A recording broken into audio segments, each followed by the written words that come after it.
get for you? A phone? Some internet? Or a credit card? Gotcha is my vice.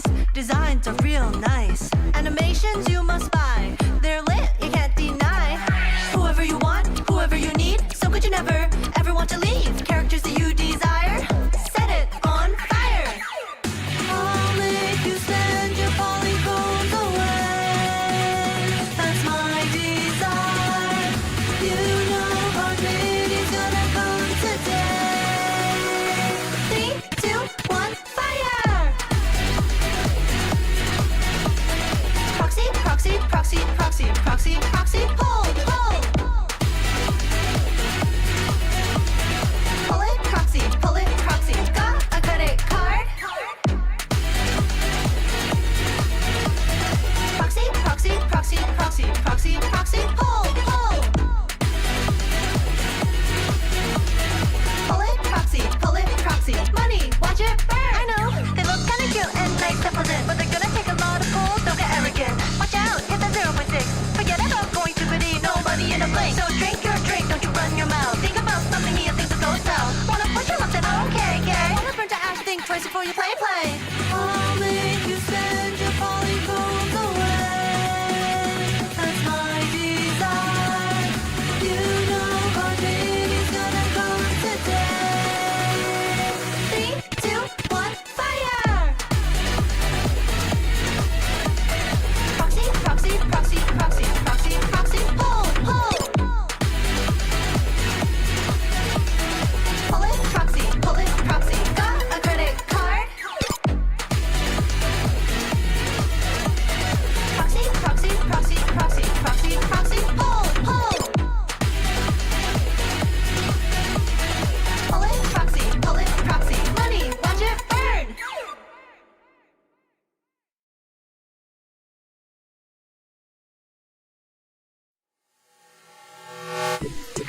Good evening and welcome. I'm the proxy, and I'll be leading you today. What can I get for you? A phone? Some internet? Or a credit card? Gotcha is my vice. Oh my gosh, bye.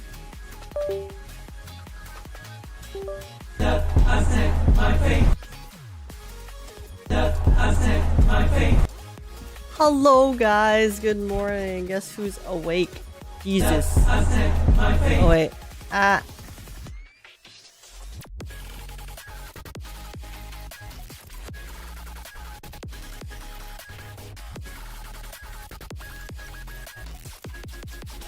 Hello everyone. Hello, good morning. Oh my god, I like barely woke up. Holy guacamole. Good morning everyone. How's it going? Give me a second. Sorry, I'm just finishing setting up my stream real quick.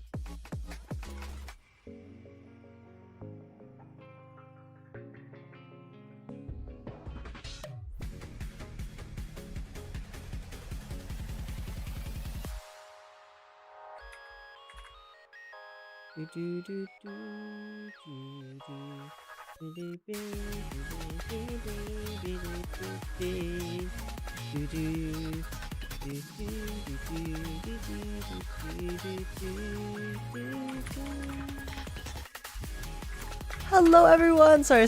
Give me 1 second.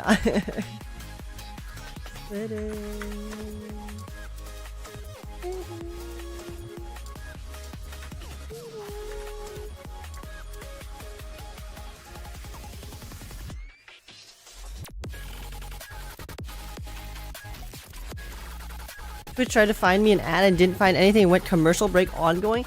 Yeah, it does that. It does that sometimes. It's pretty troll. But yeah, good morning everyone. Hello. Oh my goodness. I almost Oh my god, it's starting. Does my hairpin look a little crooked? Stop hanging on me like that. How am I supposed to Oh no, okay, this is the Aria EP. Holy. I was like, wait, it's starting. No. They're playing the Aria EP, I think. And then after this, it should start. Guess I'll go too. No. I believe. Yeah, someone's gotta keep an eye on the live stream. Why don't you change your whole outfit while you're at it? Oh no, this is the live. It's starting. Hold up. Hold up. Oh my god, guys. Double check the streaming settings again. Oh my god. Okay, guys, we're starting the recording. Hi, YouTubes. Okay, hi, YouTubes. Hello, welcome in, guys. Welcome in. Oh my god, I wasn't sure if this was starting yet, but guys, today is finally the Angels of Delusion's debut stream. They're speaking right now, so I'm gonna shut up in a second so you guys can go listen to them. But yeah, oh my god, it's finally here. They're so cute. They're beautiful. I woke up just now, like 5 minutes ago, so sorry if I'm a little all over the place, but hello! I can't wait! This is gonna be so cool. I really hope that we get some really cool, I don't know, songs, performances. I think they're gonna be doing this in character because it's like a debut stream, so maybe they'll do it properly, like VTuber style or like actual concert style. Who knows? Who knows, guys? Like, subscribe if you guys enjoy, and here we go. AOD, Wow, AOD. there are way more viewers than I thought. Oh my god! Wait, they actually are doing it VTuber style. Do I go first? I wrote this down somewhere. Hey, this silly green-haired Wait, this is so cool. Nangong, I'm not a silly green-haired gremlin. Yeah, Nangong. Oh my god, they're actually using their VTuber models. They're actually using their VTuber models. Probably just worried you might be too nervous, Sunna. Guys, More people are joining. they're so cute. Look how expressive they are. Introduce our group to everyone. All right, Sunna, Nangong, let's do this. 3, 2, 1. Hey everyone, we are Angels of Delusion. Humble, hardworking, gentle. Humble, hardworking, gentle. Angels of Delusion, bringing your sweetest delusion to life. Oh my god, Aria's winked just now. Proper idol group. What do you mean? Look how happy Sunna is. Go men, Chan. I know Sunna's just pretending she doesn't like me. During practice, she's always like, Xiaoyu, teach me this, teach me that. Worried she won't keep up when we record and perform. Stop it! We agreed not to talk about that. Sunna's shy. Aria, you go first. Sunna's actually tsundere. Alright, if Sunna says so, I'm cool with that. Nangong's being a goofball again. Alright, I'll go first then. Earlier, we introduced our group's name. Now they're gonna introduce themselves. I actually used to stream on my own. Sometimes I'd sing in my stream. Oh my god. Oh my god. She had a past life. I'm Aria, the lead singer of Angels of Delusion. Yay! Clap, clap, clap, clap, clap. Clap, clap, clap, clap. I don't mean to brag, but I've loved singing for as long as I can remember. And I'm not too bad at it. I've always dreamed of using my voice to become someone's idol. For me, it's a dream come And she true can to be finally one. do it with her own I've face, always as her looked own up to self. them. Today, we're stepping forward as idols ourselves for the first time. Even if it is just a small step, I still really want to walk this path with my teammates. And we're so proud Step of by you, step. Aria. Towards that shining future. Stop, guys. I'm gonna be so parasocial this stream. Now you had all that in your brain. Oh. I was the only one who liked to overthink everything. Aria and I were the ones who dragged you into this group, remember? You're making it sound like we just recruited you on a whim. Yeah, I guess I never really talked about this stuff before. Anyway, next up. That's true. I am actually very introduce curious her. about Basic the intro origins is of too exactly how they boring. started. This is a live stream. Of course we gotta give our viewers Obviously they just gathered together, but like, did they find Sunna on an internet forum? Like, how did they meet? Oh, don't tell me you recorded something weird again. I recorded it a Oh. while ago. When did you even do that? Wait, so when we were Nangong, preparing you for the is so debut, smug. You secretly came to me behind Sunna's back to ask what she needed to work on. It was all for today's stream? Oh my... Look at her! Oh my god, she has... asking me to badmouth Aria. That was for today too. Look at their expressions. Well, it was to guarantee we get real, honest feedback. That's how we make the live stream feel more authentic. Yo, Shouldn't they're you doing be this fully in taking character that? already. This live stream is so Now, where did I authentic. put that recording? Oh my gosh. Found it. No! That no was from the heart. For a while now. Isn't it time we did a little review? Maybe iterate on our future plans? Why all of a sudden? You're throwing around all the big words. Well, I'm the captain after all. So I'm trying to find a way to help you to improve. Interview time. What do you think of Interview Aria's time. performance as a team member? Aria? Perfect. Aria's great Perfect. as always. Flawless. Unlike Fantastic. you, Angelic. So she's picking on us, and her enthusiasm never runs out. Aria So I can do suppose no she's wrong. always so full of energy. Sunna, you're so sweet. Thanks for the compliment. Of course. Okay, that's enough. Just stop the recording right there. Oh my god, there must be something so embarrassing after. Oh, When it comes to idol-related topics, Aria gets super hyped up. Like when we talk about stuff before Lady Cersei retired, and things about Miss Vesper. She could go on all night. I couldn't sleep at all, and I still had to get up early for work. oh no, Sunna. Oh, Sunna, no. buddy. No, not like this. That's not all. Aria keeps dragging me to see other idol groups' live shows. I mean, we do need to learn more about being idols. Sunna's airing everything. One weekend is a bit much. I was so tired. Oh my god, she's me right now. Sorry. I've caused so much trouble for you. I played a horror game and then slept for like an hour and a half. And then now I'm here. Totally. Before the live stream, Sunna was telling me she wanted to talk with you about the story behind Astra's album for Gilded Carrot Day. Really?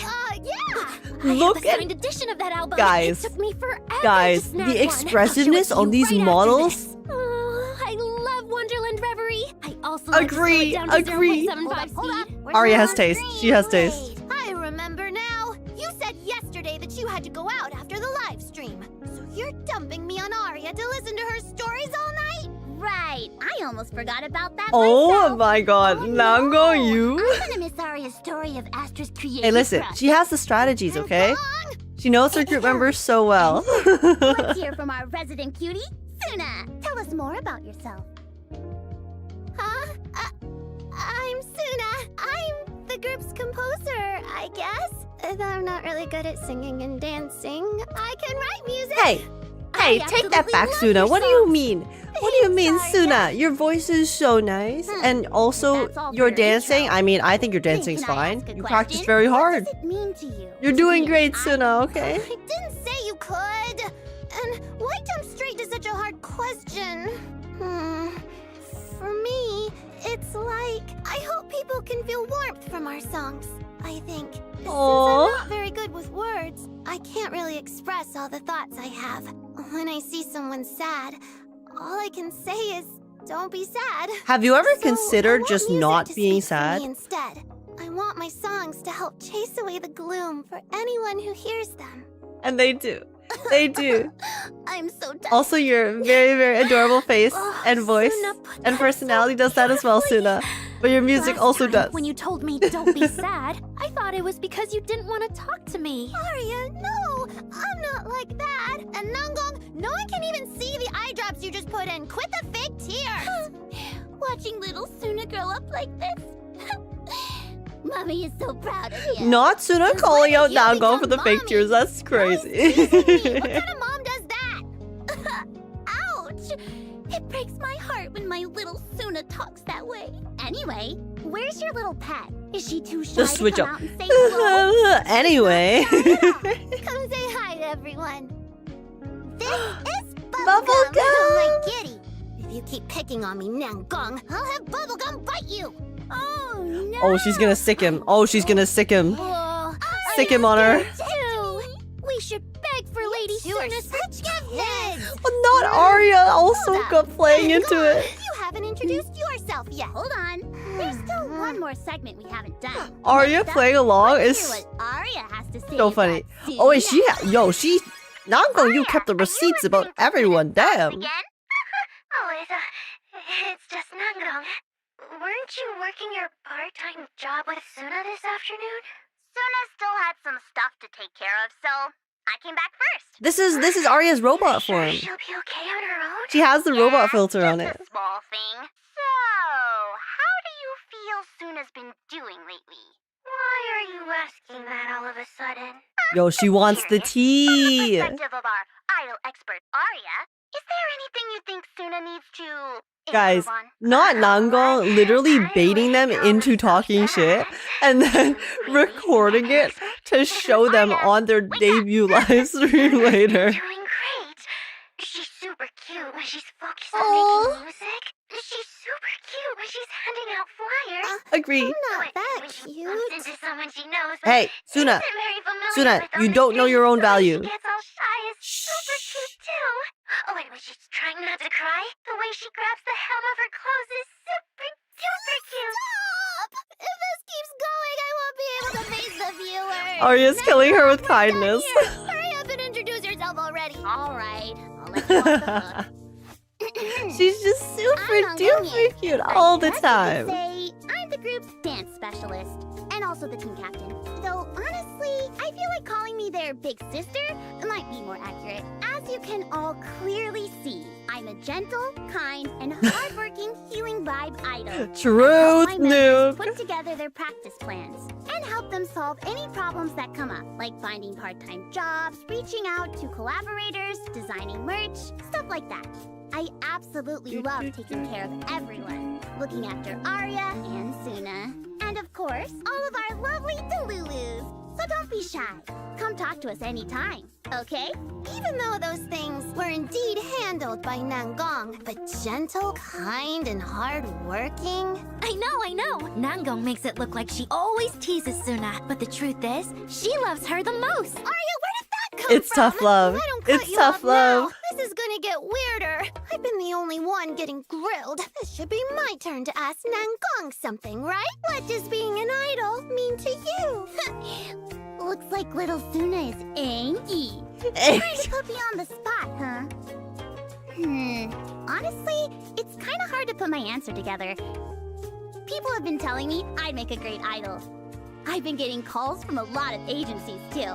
But the picture they painted for me, none of it really convinced me. Somehow, I ended up joining Angels of Delusion. Guess I'm just destined for a life of hard work. Ever since I met Sunna when I was little, it must have been fate to be in this tiny room, working hard every day with my two little sisters, being misunderstood by them, getting scolded by Sunna. Stop. Oh, yo. Nangong, Yo, you damn, made me Nangong, so her wrist is so swift with that. She got those tears in her eyes so fast. Here we go, acting all dramatic again. When did she have the time to squeeze I them? want to hear Aria call you out. Play the recording. Huh? Aren't you supposed to introduce Nangong, Sunna? What? But I didn't record anything. Nangong, don't tell me you didn't prepare your own part. I was the one who planned this segment. Why would I prepare content that would embarrass myself? Evil! Well, I'm gonna say it to your face then. Sure, go ahead. What do you want to say about me, Sunna? You know I never argue with you. So, she's so cute. She's so cute. Aria, you tell her. I think Nangong's great. Although, sometimes she likes to tease people. But Sometimes? whenever there's a problem, she always handles it right away. Sometimes, I feel like she can do anything. Sunna feels the same way, right? Is it just me, or... Oh, she's getting flustered. Oh, she's getting flustered. She can't handle it. She can't handle Are you it. getting shy? The genuine No, compliment. I'm not. Anyway, that's enough introductions. Let me see what we're doing next. Wait, she had 3 files though. She didn't play them all. Another segment? I thought we were just gonna do a quick stream today. As expected of Nangong, even though she's never streamed before, she still managed to prepare Of this course. much content. I've got 2 handfuls of little sisters with me after all. She had to do her best as leader. Ages digging around online and finally found this. The This looks like legendary Astra. fan-made game. Oh, I think Don't I've you wanna heard of play? this. Is this the legendary Astra Simulator. Yep, that's the one you told me about. You get to experience life as the superstar Oh. Astra herself. Whoa, you actually remembered. Chaotic Finish fried out on rice. Been chaotic hearing fried about this rice. game for ages. Holy- Finally got to see it today. 10,000 Denny's! This is actually our first time playing it too. As far Yo, as I know, It's always so this might funny. be the first Because time 10,000 anyone's ever Denny's streamed to this us as a game. player is not that much. All right, right But then then. in Our universe, pretty the gamer scale today of the will be currency, it's quite a Aria lot. can do the commentary from the side. You got this, Sunna! Something about this feels kind of sus. Astra's super chatting them. Aria has heard of. Why isn't Oh, was anyone that supposed to be a streaming super this chat? Because Oh. it's hard to find. Astra's company did have. I thought they were like issues texting. before, She was but texting since or our stream is something. small, we can probably get away with it unnoticed. Thanks, Aria. Our viewer count shot up after you said that. Let's get ready and get started. Not Aria going, yo, we're not famous enough. Maybe it'll fly under the radar. Do they know? Do they know, guys? Do they know that they have Doesn't look too complicated. 9K, 10K people watching just on YouTube? Pretty basic. You sure this is a legendary game? Just give it a shot. There's no horror element that'll scare you anyway. I won't be scared. It's no Resident Play Evil the 9. game. Oh, what about That's for that? sure. The port There's no key Leon force Kennedy in this nothing. game, but there is Astriel. Yeah, zip it. Our little Sunna's about to experience a day in Astra's life. They're doing a let's play, I know. Okay, let's see. Favorite environment? Oh, the bedroom, of course. Video The bedroom store? is the safest. Favorite idol activity? Live performance, commercial events, print ads, photo shoot, producing music. Well, obviously making music. Sunna, this is a rare chance to live like a superstar. If you just choose to do what you already do every day, isn't that kind of boring? True. Let's pick this one, Sunna. Shoot a print ad. Back at the agency. Yo, Sunna's so was me just a though. composer. Girl she was never about took to any do official promo Music shots. Simulator. Let's take a cute photo. It's like a Okay, streamer alright. playing Stream Upload Simulator. your photo The YouTubers and playing merge YouTuber with Simulator way Astra's back when. image. Save What is energy. this? All the options so far have been pretty weird. Is this game legit? Don't worry about it. You're at the last step. Just throw your photo in already. So this is where the superstar Wow, that is a lives. nice If the loft. bedroom alone is bigger Oh my than all gosh. 3 of our rooms combined. Wait, guys. Wait, guys, Miss Astra's Evelyn. manager in her bedroom. They must be really close.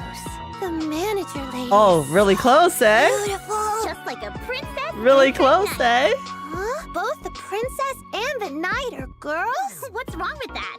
And I heard that when Astra was in danger last year on Gilded Carrot Day, it was her manager who rushed in to save her. Once Aria starts talking about this stuff, she just doesn't stop. Miss, it's time to wake And then up. they were Today's roommates. schedule is packed. It's but the you can count Astralin on the crumbs, nap yeah. Morning, Eve. I'm so sleepy. Does today's schedule include a trip to the beach to relax? Wait, this art. What? Yep, definitely legendary. Even Wait. the tiny details are Wait, yo, look at that Sunna outfit. Very accurate. The Sunna as If they're Astra really is accurate, why can't they insane. just make the whole body look like mine? Maybe because if they changed the whole model to match you, it wouldn't look like a sister. Nangong! You knew this would happen, didn't you? Nangong, You that's only so made me play to mean. mess with me. I would never.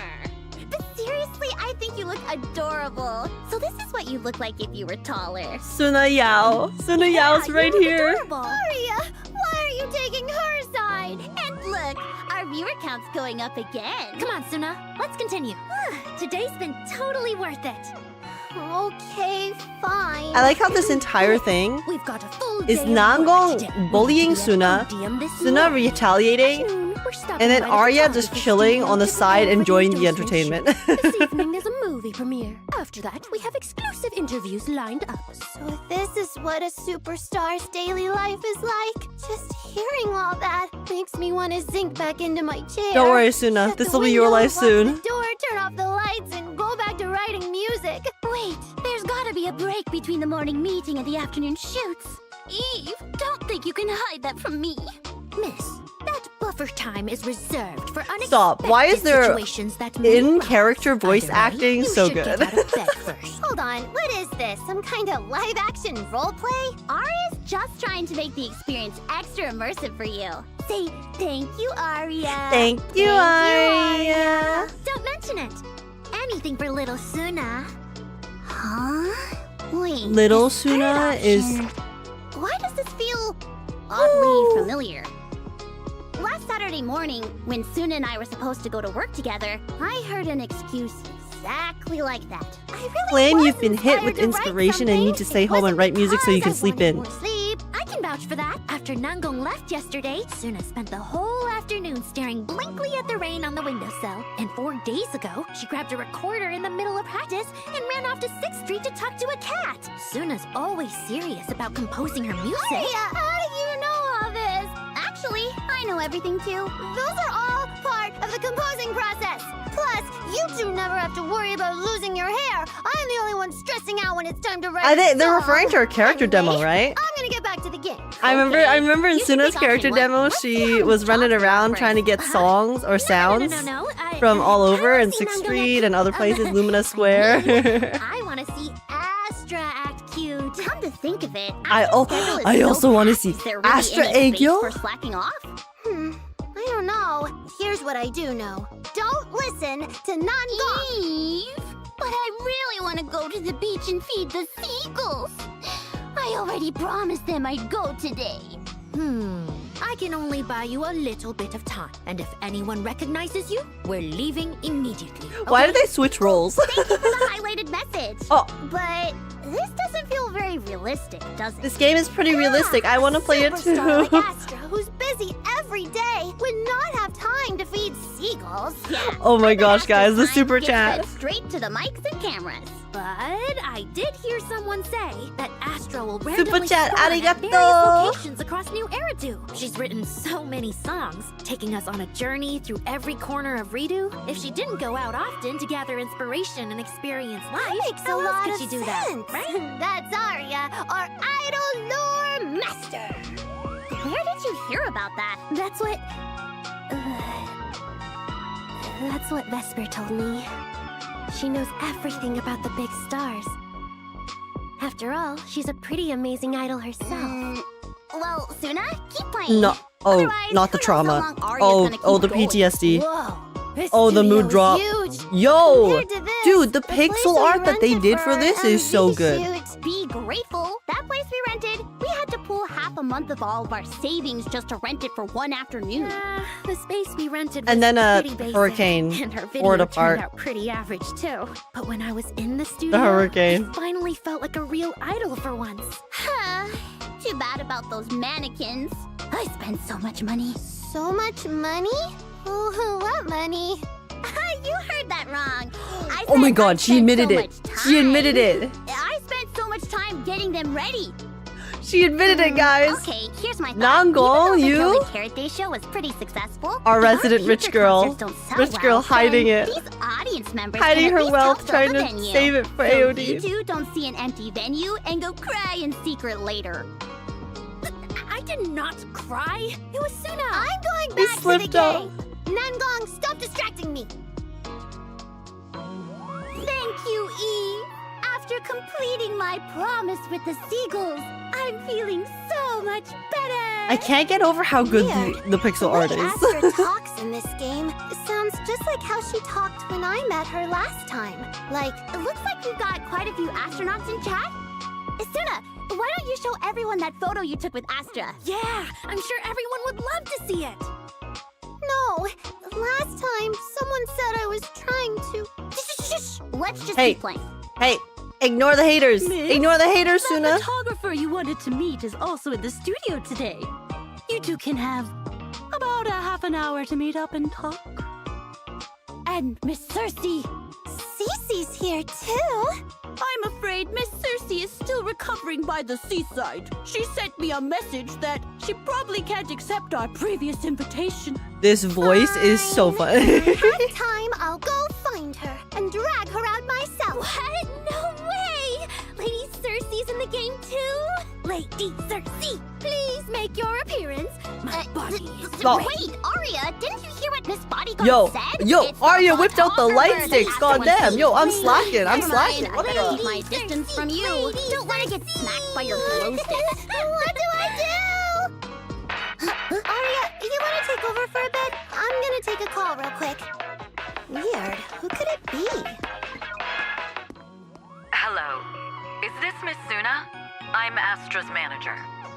Wait, This game Evelyn! is way too realistic. It even follows your progress and calls you. Wait, Evelyn! Yo, that's actual Evelyn! Put in a phone number when you logged in. What the? Why did it break? Yo!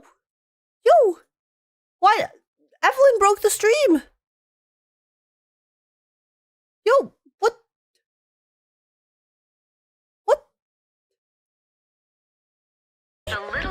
Oh, what just happened? Oh my god. My immersion.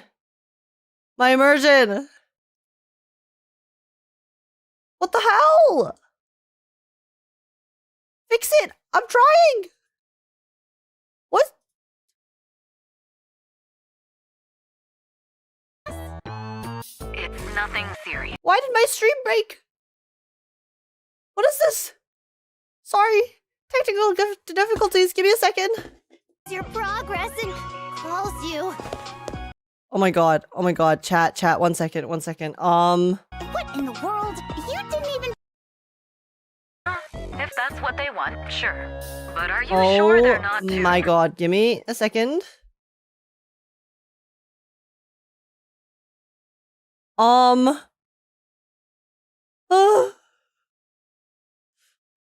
What just happened? Your progress and Okay. calls you. What in the world? You didn't even put in a phone number when you logged in. Fingers crossed it's fixed. Who's calling? Wait, Sunna, are you saying Astra's actual manager is the one Hello? calling you? Can you hear me? What do we do? Astra asked me to call you. I heard you guys are streaming Astra Simulator. Oh no. The thing is, We're gonna get sued by Aria. We're gonna get sued by Odium. it's a little... We've been trying to track down the game's developer. Oh no. You guys doing okay over Oh there? no. I think you're scaring them. Really? But I said... Why is my stream dying? Dude, this is so chaotic. Literally, it's chaotic in the live, and then it's also chaotic on my end too. What the hell? What the hell? What is happening? Bro!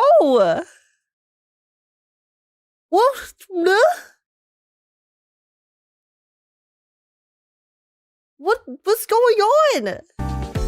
Oh my god, spoilers, not the spoilers. Oh, this is so scuffed. Guys, why is the #1 Delulu getting hard cucked from watching their live? Okay, we're good. This is so messed up.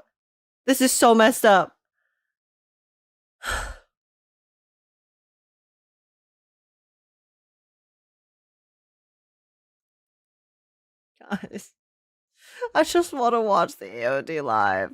Use another browser? I don't have another browser. I mean, I could,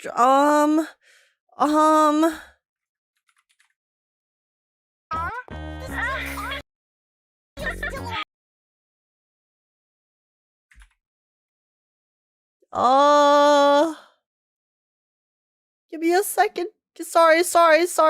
Technical difficulties, real quick. Give me a moment.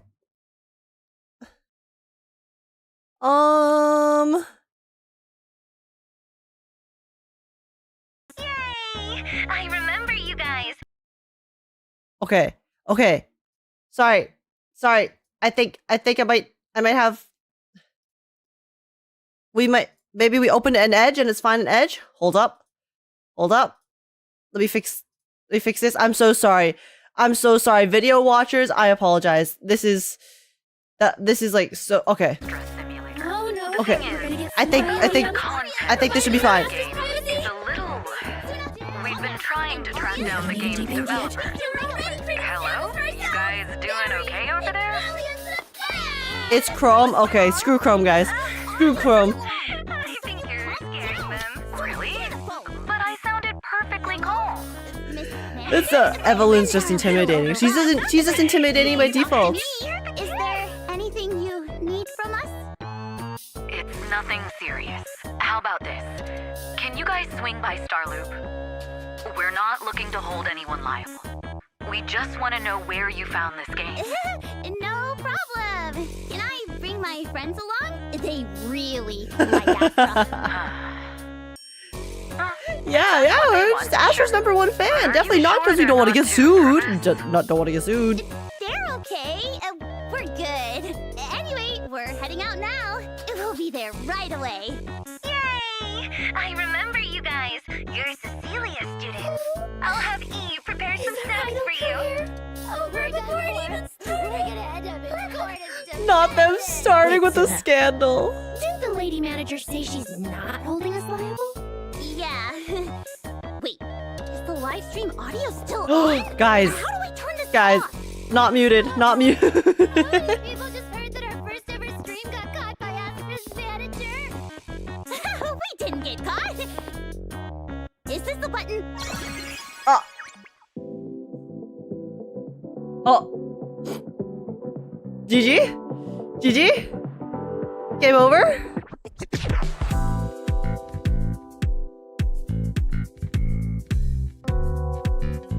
Okay, we got a bop.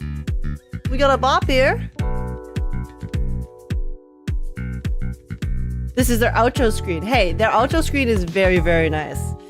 Whoever did the pixel art for this live stream, it looks so good. So good. Okay, so it looks like this screen has been looping. I do like this song a lot. Oh. Wait, is this it? Okay, maybe once this song finishes, it'll be... Oh no, it just looped. It just looped.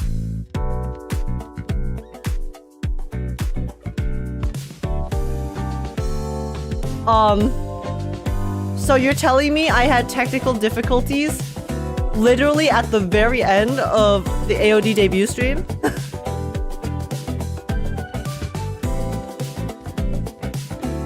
So during their chaotic scuffness, I also got random chaotic scuffness out of nowhere. Damn! Yo, this was so short! I thought that this was gonna be longer. Oh, wow. You got technical difficulties right as they got scuffed, exactly. So I also got scuffed, IRL. Damn. It's gonna auto-rate an artist? Ayo. I mean, listen, I could sit here. I could sit on this end screen for a while. I'll let it loop over time, but I mean, 30 minutes is better than like 10. That is true. That is true. Like, listen, this was super cute, guys. This was super duper cute. Like, give me 1 second. Yeah. Like, they did it fully in character. They used the VTuber models. They even had a little stick here where they were playing the Astra game, and then now they're getting summoned to Starloop. Dude, I wonder if in the 2.7 update, you know, when Nangong U comes out, maybe we'll get an event where we get to see some of that story. Maybe they'll add it as a bit of a like event story in game, you know, where we get to see AOD actually going and meeting Astra at Starloop Tower, and then there can be some sort of, I don't know, fun little Easter egg, perhaps. Who knows? Who knows? I don't know. By the way, Age, you asked about the Bachelor of the group form. The event goes over that. Oh, okay. Yeah, I still need to do the AOD, what was a Harmony of Delusion event, because, sorry, I'm a little bit behind on everything. So I will definitely be doing that next week, 100%. But yeah, this was really cute. This is really adorable. A lot shorter than I did expect, but hey, 30 minutes is a still solid amount of content that we got from AOD here, because normally they don't even do these like mid I guess patch live streams. So this in itself is a special live stream just for AOD to have their little, you know, debut. And I'm really glad. I'm glad that they kind of went all in on the VTuber concept. And then, sorry, the music a bit loud. Yeah, they went all in on the VTuber concept. They even had them introduce themselves, you know, idol style, like things like that, which is really, really nice. And goddamn, their models looked so good. Dude, the rigging on those, I cannot believe they made fully rigged and such like high quality rigged VTuber models for them. And only to use them in some shorts and then in this live. Hey, you know what this means? Hopefully we'll get even more shorts and content from them. in the future, because hey, you don't want to, guys, we don't want them to waste their models, okay? We don't want them to waste the hard work and effort they put into making those live 2D models. So surely this means that they just have to give us more content, right, y'all? Right? Anyways, let me know what you guys think down below. How did you guys enjoy this this live stream itself? Also, like, subscribe if you guys enjoyed my reaction. Sorry, I was like kind of waking up in the first half of it because it is very early for me. But yeah, hopefully you guys had fun with it, just like I did. And also, yeah, join the Discord server too. If you want to come chat here and have a good time. And apart from that, thank you so much for watching. YouTube, take care, and I will see you guys in the next one. See you guys for the Harmonies of Delusion event that I will be playing very soon. And yeah, sorry for the scuffness at the end too. That was, I mean, I couldn't control that, but you know. Anyways, bye guys. Thank you, bye. And guys, happy AOD debut. Delulu's rise up. Woo!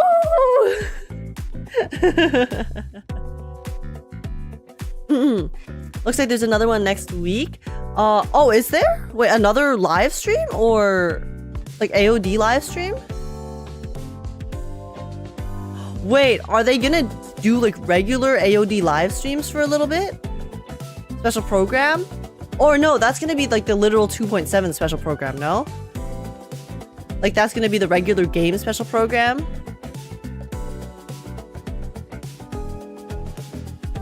Yeah, okay, yeah. Yeah, don't worry, we'll be live for that as well.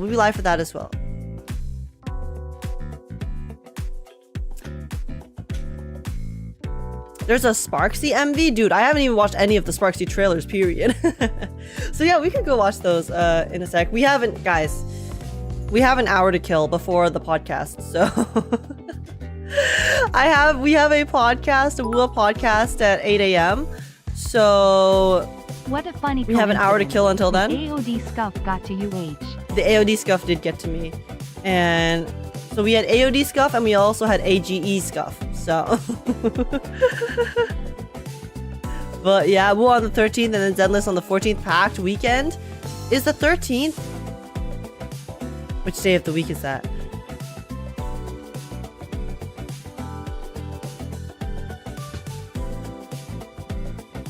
Damn. Okay, so wait, the special program's on the 14th then. So it's on the Saturday for me. Oof. You wanna play Resident Evil to kill time? Now guys, we're not playing Resident Evil. We're not playing Resident Evil right now. We're gonna play the next section of Resident Evil in a proper stream later, okay?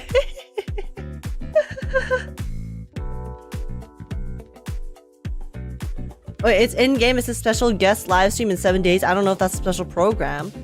Oh. Wait, if it says special guest live stream, then I'm assuming that's not the 2.7 special program. It sounds like it's another like special AOD program. No?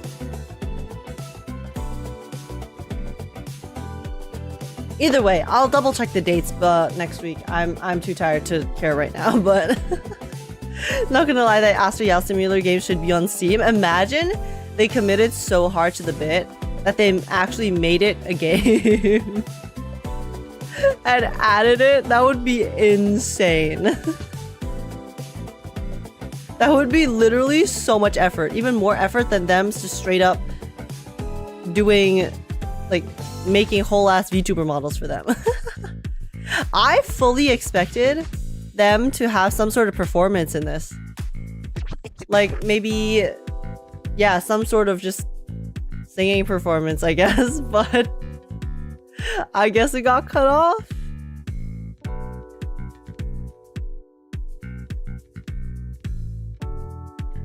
But yeah, I really like this background music. I'm gonna try to add this to my stream playlist later.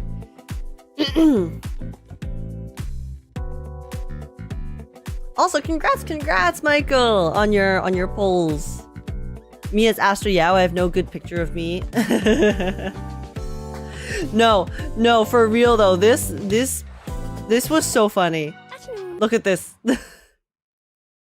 The Sunna as Astra pixel art is kind of nuts. I kind of want to see the other members as well. I want to see Nangong as Astra and also Aria as Astra. That would be so cool. But yeah. Yeah, dude, Evelyn looks so pretty. Oh. Evelyn is so fine. She's so fine. She's so fine.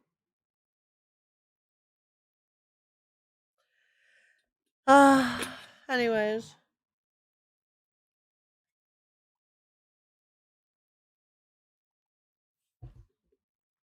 What is this? Dude. What is this?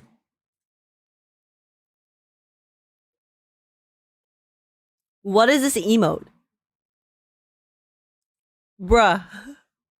You guys are freaky as hell. Why do you have these emotes in the chat? I gave my mods are too freaky for this. What the?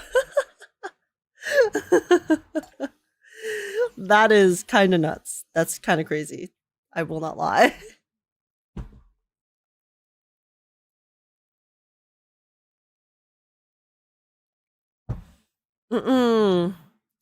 Okay, well, I guess I took this out for no reason then. I thought the live stream was going to continue going, so I was going to whip out my light stick, but it ended. It just immediately ended, so...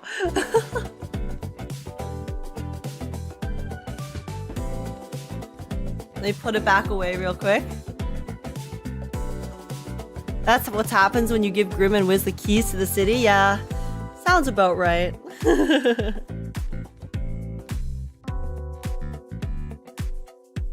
Wait, guys, give me a second. Oh, yeah.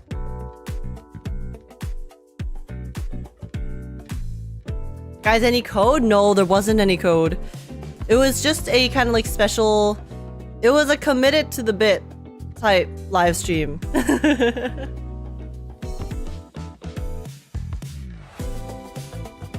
And commit they did. Commit they did, in fact. Here, give me a second, y'all.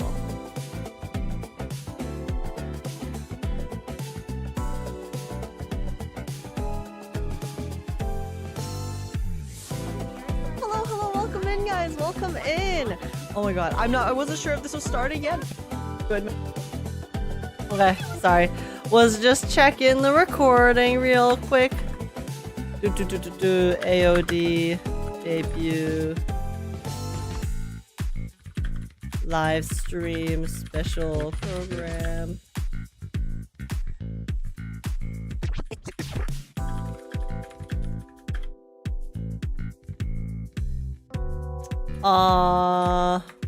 Sorry, give me a second. Y'all.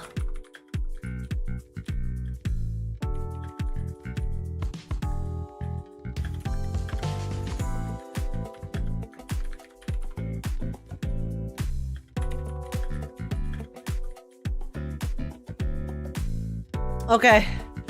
Okay, chat. Events in game, if you do the live stream event, you get 30 polys. Oh? Oh? Okay, give me a second. Let me open my game. Let's check it out real quick. If you want to see Astra and Evelyn swap roles. Yo! Oh my gosh. Get lost, you damn ethereals. Wait, this is so cute. Oh my gosh, the magical girl Evelyn is kind of nuts here. Okay, okay. Very nice.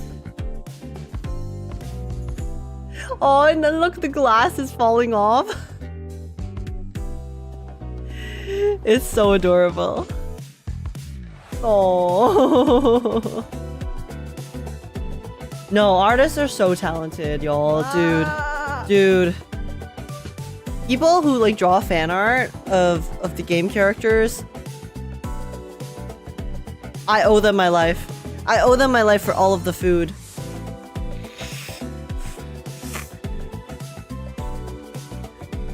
Also, April, thank you so much for the sub. Welcome, welcome. Singer Evelyn, but still with knives and mostly uses Astra, but here for the vibes. Why was that so poetic?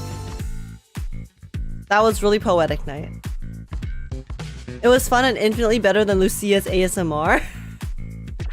I mean, Lucia's ASMR stream, they did just advertise it as such. So technically, you know, it wasn't anything too bad. But yeah, I guess, okay, guys, I don't know why, for some reason, recently Chrome has been like doing this weird loading thing. I don't know why. That was so weird how it just stopped working. But I guess from now on, we'll know if I ever do need to fix it, then we can go back to Edge and it'll be all good. Hey, that's good info to know for later. Good info to know for the future. If we ever have a hiccup in the Chrome tab, then we can just swap to Edge immediately without having to try to refresh it. So, yeah. Clear the cache? I guess I should do that. I haven't done that in a while. The Enfield hackers. Not the DNA hackers. What happened, guys? What happened with the DNA situation? Because the game got hacked, right?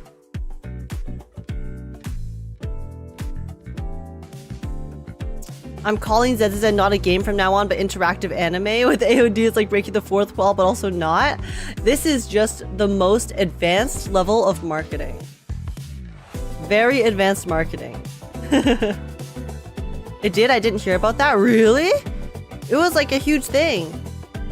They got hacked and then... Was it DNA? Let me double check. I don't want to spread misinfo.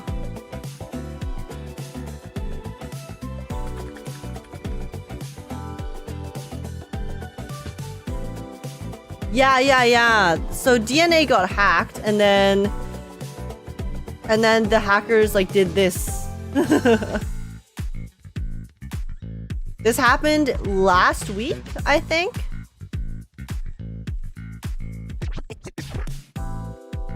The DNA game got hacked. I think the launcher... Oh, didn't get hacked. It was just the launcher and it warned people about the company's misdeeds. I mean, even the launcher getting hacked is pretty rough, to be honest. But I wonder if there's any updates on it. I have not been keeping up with it, so... It was during Chinese New Year. Oof. Oh, and while the employees were on break too. Oh, that's fucked. Reverse also got hacked. Yeah, I know the Reverse YouTube channel got hacked, but that was by a crypto thing, so they're dealing with that right now. Their account got locked. I think they have obviously been in contact with YouTube, so they got the account locked, and I think they're trying to recover it right now. But hopefully they'll be able to get that soon, because that's pretty wild as well. The Reverse 1999 Global YouTube account got hacked by some crypto thingy-mabobber. Hoyo said, how much marketing do we need for Zenless? Marketing answered yes. Exactly. By the way, Age, do you think Ananta will deliver what they promised? Because we saw the demo and it's looking very good, but this might just be the marketing move. Is there a new demo for Ananta? Oh my god, guys, I'm so behind. I'm so not caught up with things right now. I'll be so real. The last Ananta thing I saw was one of their previous trailers, but that was like a few months ago. It also wasn't anything malicious. Hacker just wanted to warn players about the vulnerabilities with the DNA system. Yeah, it's a good thing the hacker wasn't malicious about it, but also the fact that there were so many vulnerabilities in the system is yikes, right? But hopefully this is like they're lucky. Okay, they're so lucky that this hacker was not trying to do anything too bad. So hopefully they take this as an opportunity to like lock in and fix their security, because that is pretty bad.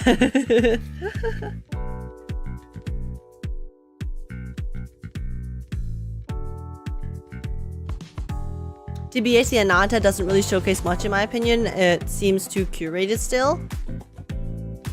Yeah, in terms of the gameplay, right? Like the trailers and stuff.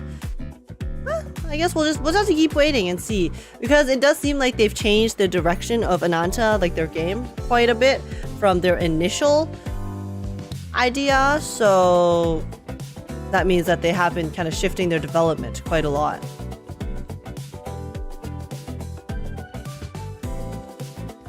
Hacker's like, guys, fix your damn security. Yeah.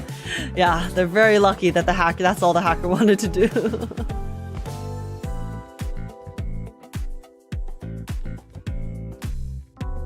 Have you ever seen what happened during the Blue Archive hacking incident? I have no idea.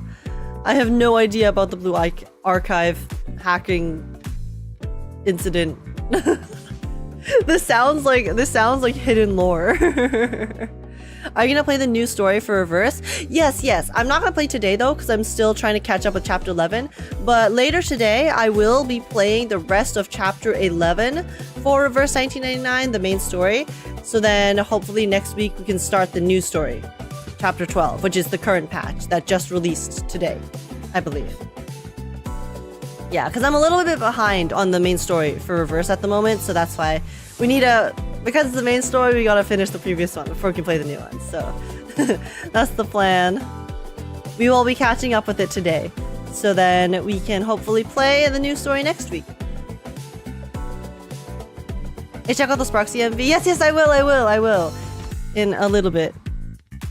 I didn't get a chance to play it, but they have playable demos of Anata during last year's TGS.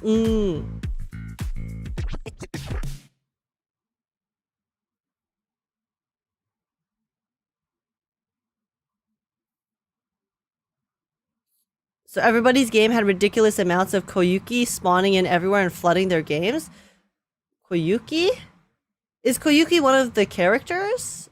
Or I guess, so the DNA, oh sorry, not the DNA. The Blue Archive hackers, they went and, oh my gosh. That thumbnail was wild. So the Blue Archive hackers from way back when, they just flooded the game with like a character, I guess. That's pretty funny.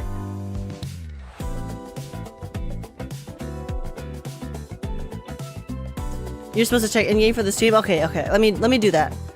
Let me do that real quick. Let me get into Zenless to take a look at the next live stream. Sorry, 1 second.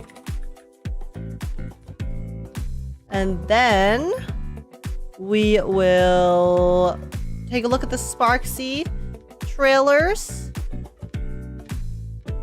And then we will be approaching 8 a.m., which will be the podcast. We have a Wuwa podcast that we've been invited to on Six's channel at 8 a.m. So, yeah. Yeah, that is in approximately 40 minutes-ish, give or take 2 minutes. Age, you're muted. I'm literally not.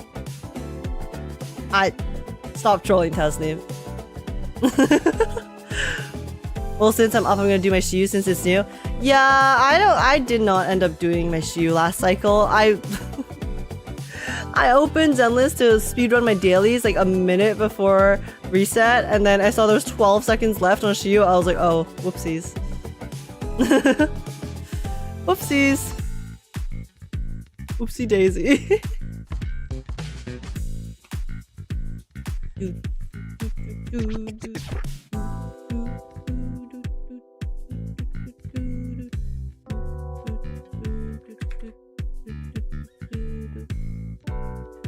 Okay, let's see. Events. Gravitational story time. Oh, okay, this one. Watch stream. Oh. Oh, I know this is for the current stream.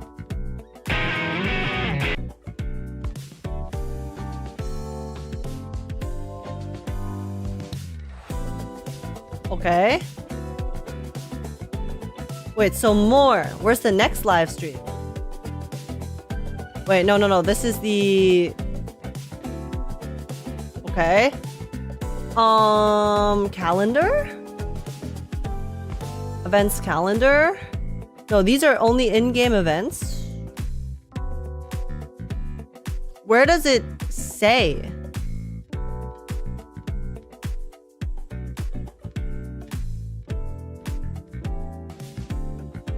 Special guests? Oh, coming soon.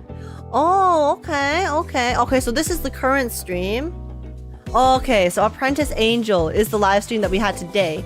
And then on the 14th, they're gonna have another live stream. So that's like Saturday.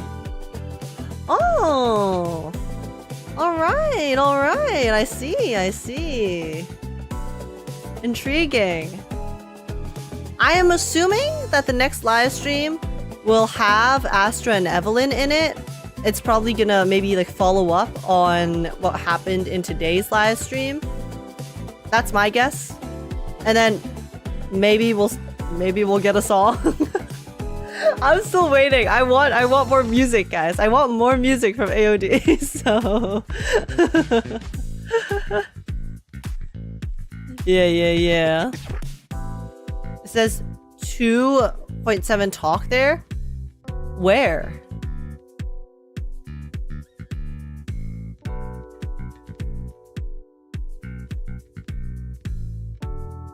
This one? No.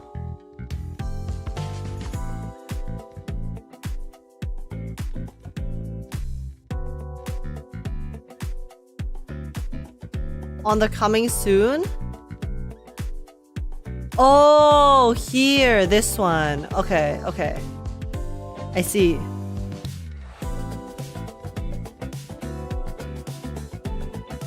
Actual blind? Guys, listen. I am so tired right now, okay? I woke up deadass 5 minutes before 6:30. I woke up at 6:25. I almost missed this live stream. But we're here, okay? So sue me if I'm a little tired. You were always tired, but I'm extra tired right now because I slept an hour, so shoo. Shush.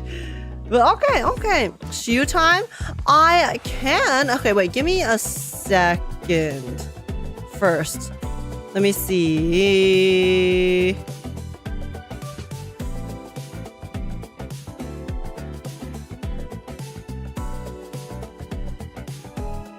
Hold up.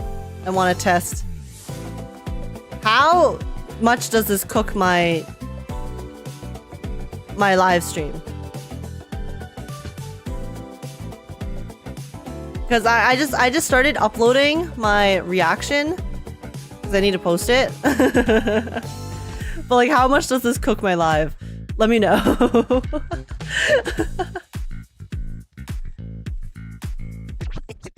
You can't let Kate's work before nothing? Okay. But guys, okay, wait, before we do that, I do want to do the Sparksy trailer first. Just give me a second. So far it's okay, not too much? Okay. Yeah, so, sorry, 1 second. Let me do this.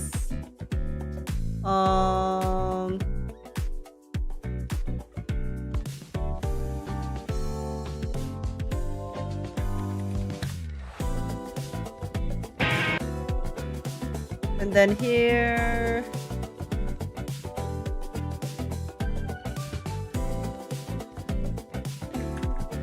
Okay, let me get the hashtags right.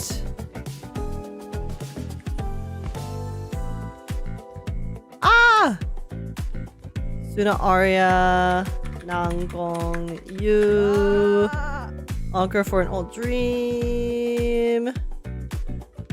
Okay, hold up, chat. Give me a second. Sorry, just let me finish up this thing, and then we will like take a look at stuff. Okay. Sorry, I gotta do the YouTube. I gotta do the creator stuff. Okay, the CC stuff.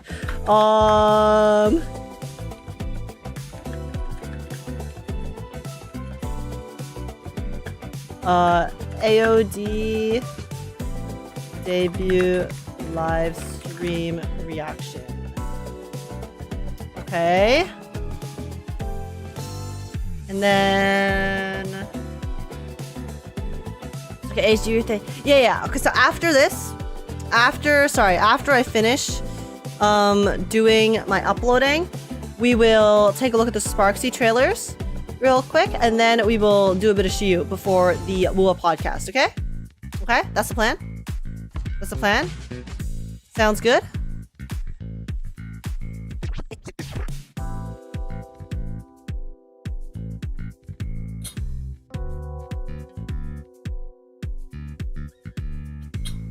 Age, I saw the video on your builds and the surgery, and as someone who builds characters and teams properly for endgame, I have to say it was absolutely hilarious. Never change. Listen, guys, I am literally the ultimate casual when it comes to playing games, okay? The ultimate casual. What can I say? What can I say? I'm just here for a good time, not for a long time. Okay, hold up. Let me close this real quick. Oh, whoopsies.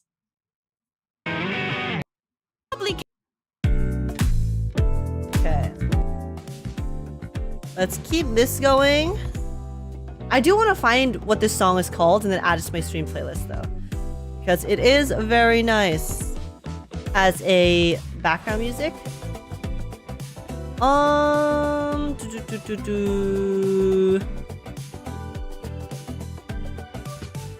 Hold up. Let me just take a look at my processes. Okay. Sorry. I need to make a thumbnail really quick. So I do have to open Photoshop. So I'm closing Zenless for a second. Because this is very cooked, okay? Give me a sec, y'all.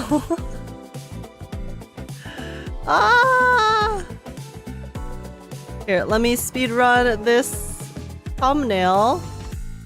Do I have a... Give me a sec. I need to find a...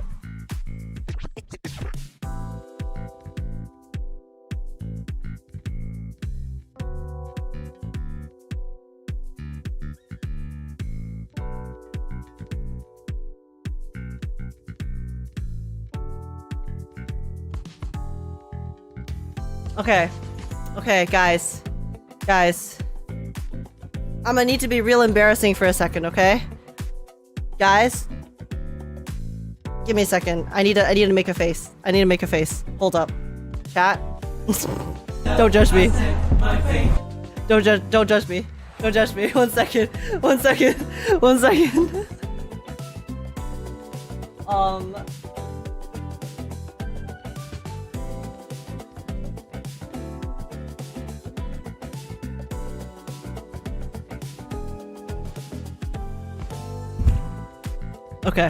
Okay. The YouTube thumbnail react face. Listen, sometimes you gotta do what you gotta do, okay? You gotta do what you gotta do. What can I say? We're used to it. You're used to me being embarrassing? What does that mean? Huh? What do you mean by that? Green? I'm not embarrassing. I don't know what you're talking about.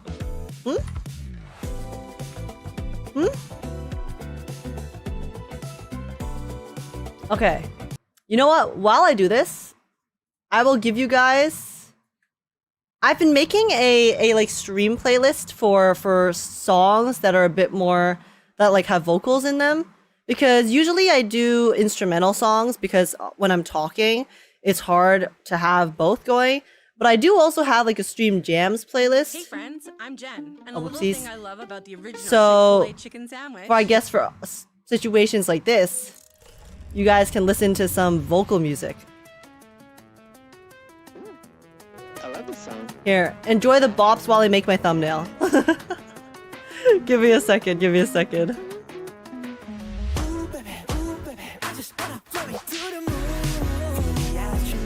Is this okay or is it too loud?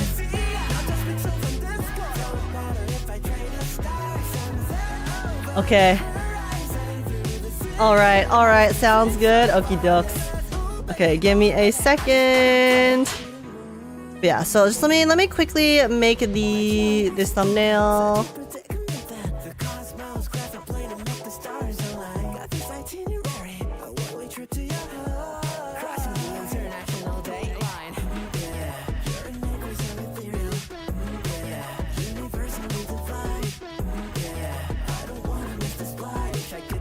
I should have opened my eyes more. It's fine. I'm not redoing it.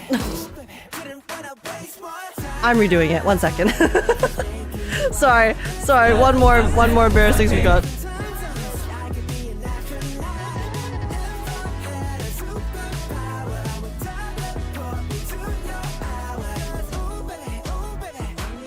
There you go. Oh Okay, okay, okay. Okay, this is fine. This is fine. This is fine.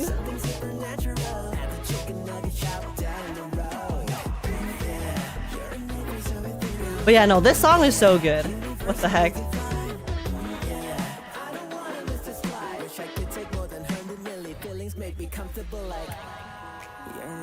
Okay, I was looking this time. You're looking at me embarrass myself?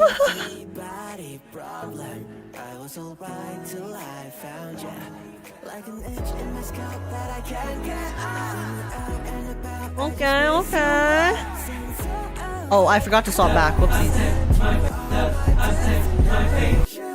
Okay.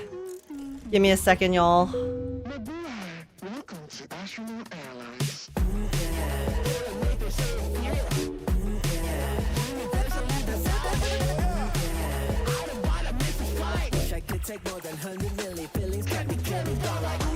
Ooh, baby, I just wanna fly. Oh, I thought it was fly you to the moon again.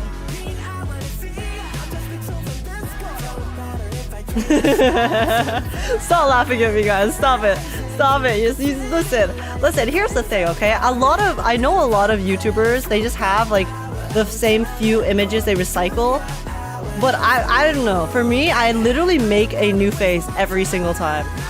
I actually take a new picture for every thumbnail. Like a psychopath for no reason. So even though it just takes extra work rather than recycling the same one.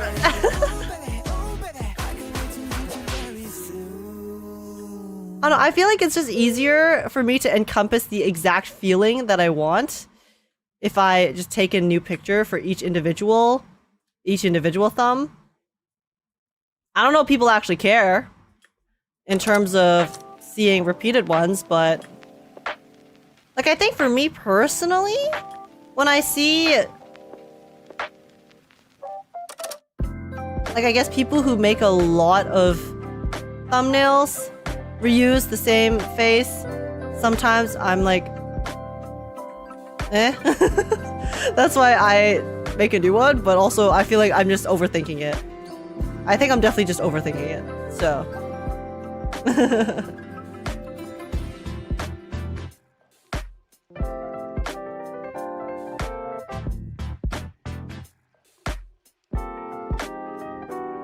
Wait, why is this in this playlist? I thought this was supposed to be in my Stream Tunes playlist.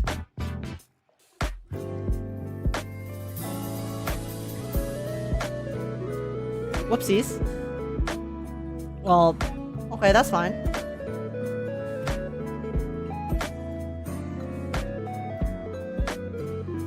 Wait, I wanted vocal music. Anyways, it's fine. It's not a huge deal.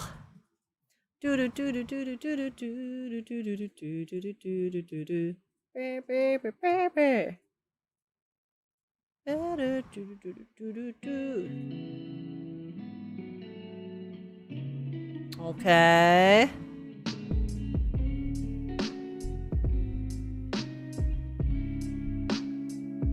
Give me a piece, I say cheese, cause this is my magic spell that makes the camera take your pictures, flash off away your sorrows. I thought you had a template of images already that you didn't have to always make new images. I should. See, here's the thing. I technically do, but then I just end up making a new one every time anyway. Because I'm a psycho. I'm a psycho who does not work efficiently, I guess.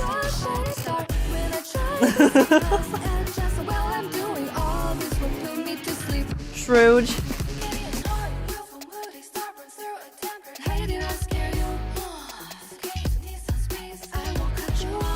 I never noticed in the sense they all look the same to me even if they're different. Yeah, that's fair. That's fair. They're not that different. Okay.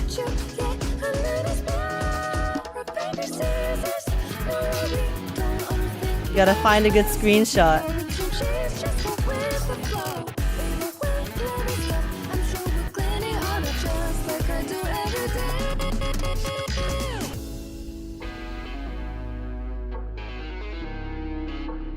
Hold up.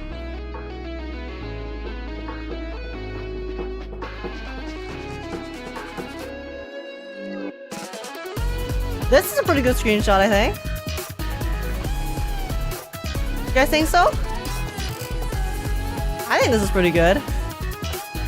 Oh, wait.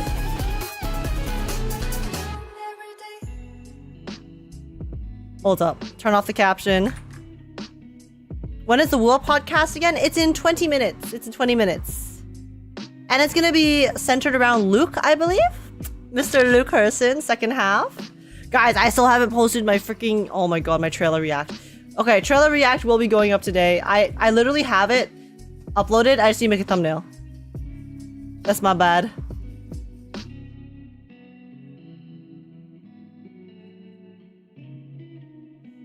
They're so cute.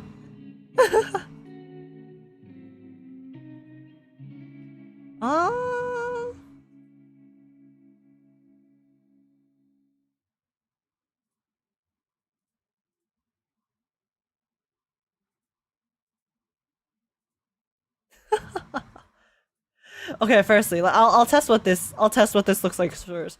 Yeah.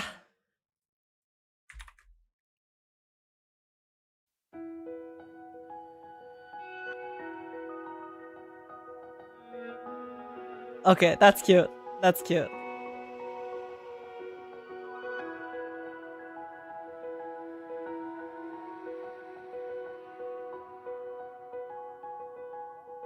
I think this is a pretty good thumbnail. Here, let me just adjust it.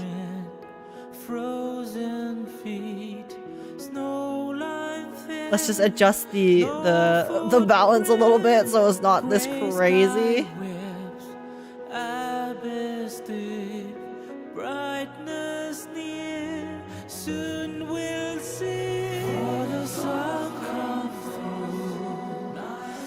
Give me a second, guys. Almost done, and then we'll do some reacts.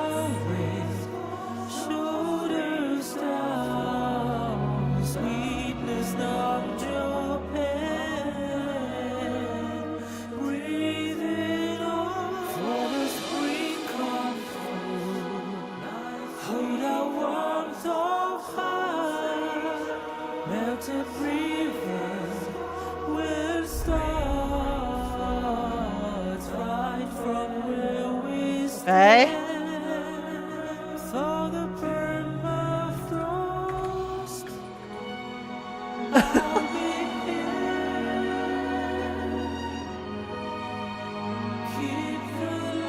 Okay.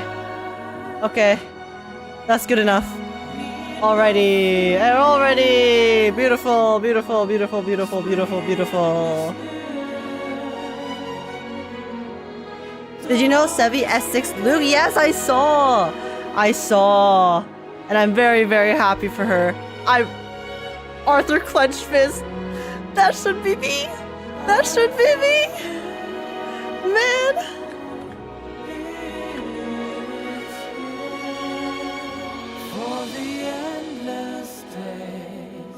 That looks cute. Yeah. I think this is a good screenshot. Because they all have fun expressions. So here, but I'll do this. So we'll do an A/B test, and then I think we should be good.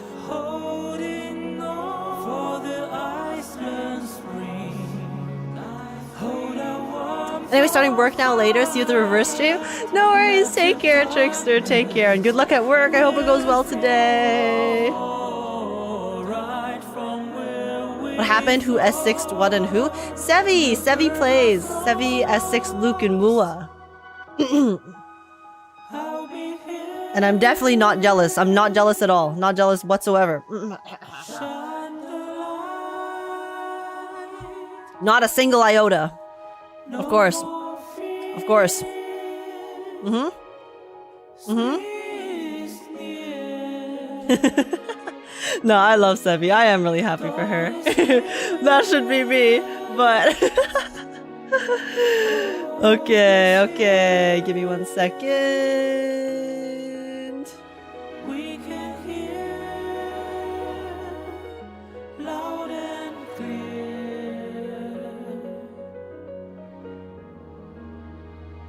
Okay, 1 second. This should be uploaded in a moment, and then we will go look at the Star Rail trailers. Wait, how many? Okay, firstly, give me a second.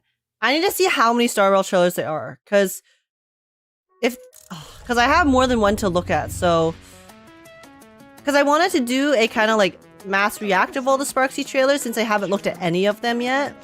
But if we have 15 minutes, then maybe we could wait until after the podcast.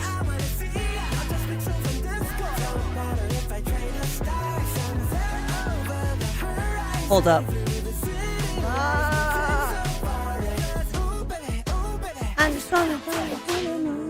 This music is not gonna get striked. This is a Nikkei song. I'm pretty sure I played it before, so it should be fine. I need to add more songs to this playlist, to be honest. Because the thing is, with Nikkei, some of their songs are copyrighted, some of their songs are not. So it's like a toss-up. Whether or not, but I know this song specifically, I'm pretty sure I played it on stream before. So it should be fine. It sounds like a legit mainstream song? No, yeah, this one's a Nikkei song.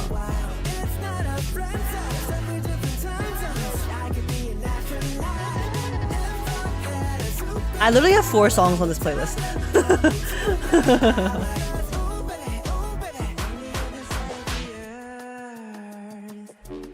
Okay.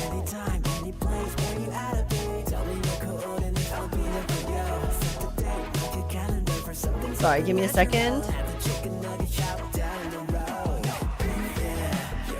Okay, it's doing the check, so we should give it. All right, YouTube, Encore, Star Rail.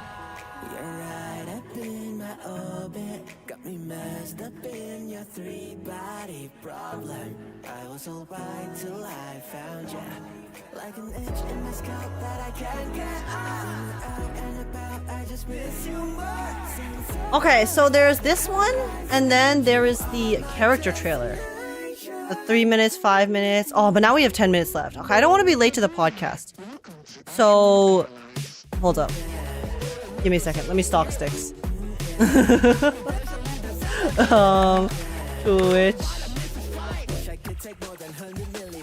I mean, we should be able to, if I don't yap too much, we should be able to watch them both right now before the podcast.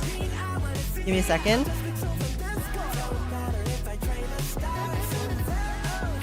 Horizon. The voice actor for Luuk.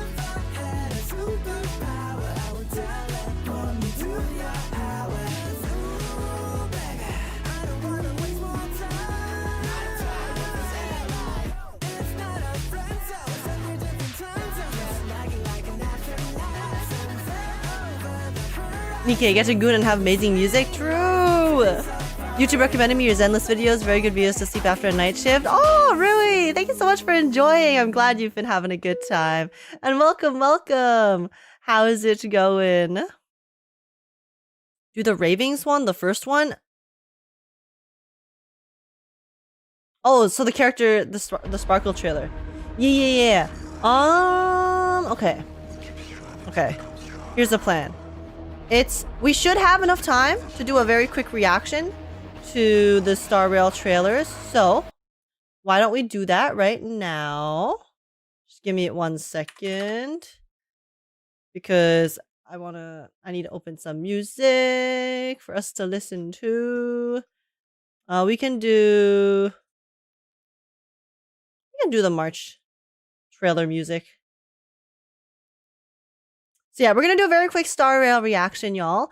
We are going to be taking a look at these 2 trailers right here. We'll watch I'll Never Forgive Star Rail, and then we'll also watch the Sparksy character trailer because I haven't seen either of these. I know this is a little bit late, but hey, better late than never, am I right? So, okay, that's the plan. Sound good? These morning suits kill me. I gotta be a bad mom to head out but have fun with the podcast. Hey, no worries, Groom, no worries. Podcasts are usually more chill, so surely chat will behave. But thank you so much for being here, Grim. I really appreciate it. And get some rest, get some good rest. And I'll see you later. Bye-bye. Did you like the story? Which story? Which story are you talking about, Rex? Sorry, I just talked about like 3 different games, so which one are you referring to?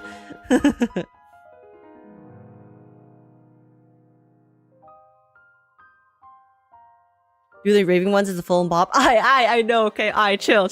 I'm going to watch it, alright? Just calm down. We're gonna watch it in a second. Okay. Styx is just doing some Enfield, so that should be fine. Okay. Okie dokie. So yeah, we'll do these 2, and then it should be good. So I guess hi YouTube. Get your hi YouTubes ready, and we shall do it.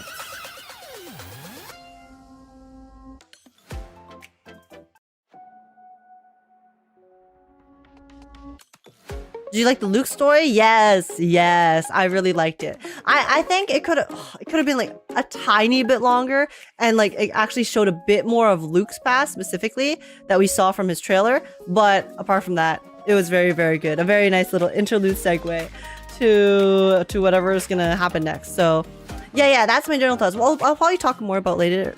I'll probably talk more about it later on the podcast, but for now I need to do a quick reaction to Star Rail stuff. So hi YouTubes, and let's do it. Get ready, guys. Here we go.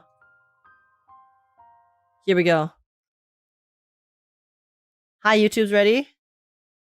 And let's get it started. Oh wow, I don't know what Streamlabs just did, but but okay, here we go. All right. I guess I need to start recording. Shit. Okay, here we go. All right. Hello. Welcome in, guys. Welcome in. Today, we are going to be reacting to the not so brand new Honkai Star Rail trailers, but the newest ones. We're going to be watching the Sparksy trailers. I have yet to watch them. I know they've been out for a few days, so I'm a little bit behind on this, but I've been told that they're very, very fun, very good, so I'm watching them nonetheless. Hey, guys, better late than never, am I right? So yeah, we'll be taking a look at the Sparksy trailers. We'll be taking a look at the I'll Never Forgive Star Rail trailer. Don't know exactly what this is, but I think it looks really funny. And then also her Sparksy character trailer, Ravings. So yeah, it'll be a little mini Sparksy react. So yeah, I've been really excited. Sparksy herself, I think she is super fun, super cool character, and also I am a character I'm trying to skip because I went for E1 Yao Guang with Lycone when I don't normally, so then that used up a lot of my funds. So anyways, I have been really doomed with the new region in Plan Arcadia and Star Rail because I basically want every character in it. So that's why the characters that I'm kind of hesitant on, I need to just full on skip, and Sparksy is one of them. So I'm trying to skip her, but we'll see how that goes. Anyways, so for today, we're going to take a look at her trailers. I think she's super fun. I cannot wait to see more of her in the story later. And yeah, that's about it. Like, subscribe if you guys enjoy the reaction. Comment down below, let me know your guys' thoughts. How did your guys' Sparksy polls go? And also join the Discord server if you want to come chat and have a good time. And apart from that, let's just get started. And here we go. Okay. So yeah, we'll take a look at the I'll Never Forgive Star Rail first. I'll Never Forgive Star Rail is kind of funny because obviously, look, listen, the fourth wall, they're breaking down that fourth wall. Okay, they're slamming it, punching it. It's going down.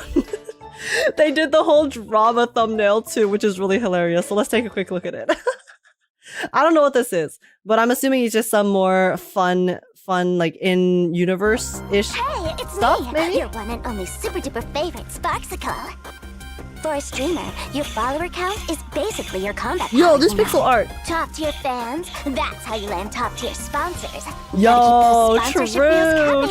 I need sponsors, bro. I need sponsors. Today, I'll show you what Sparksicle's got on her plate.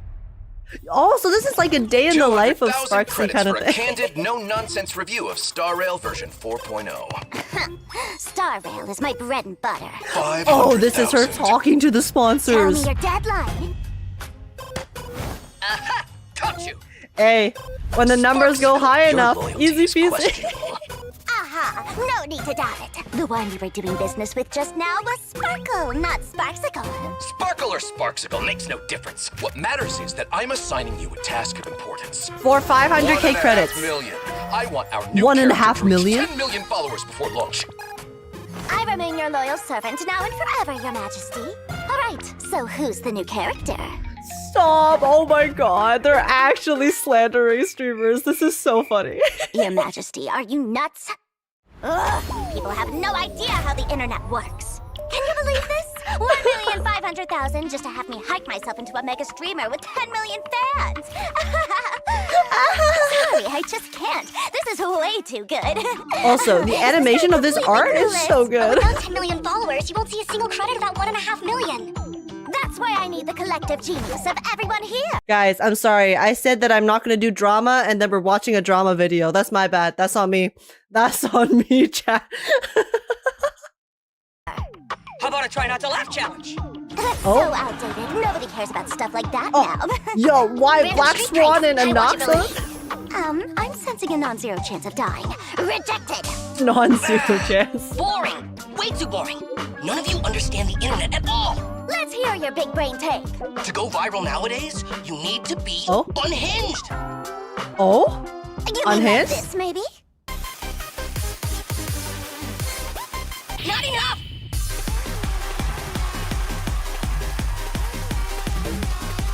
More hype. Too normal.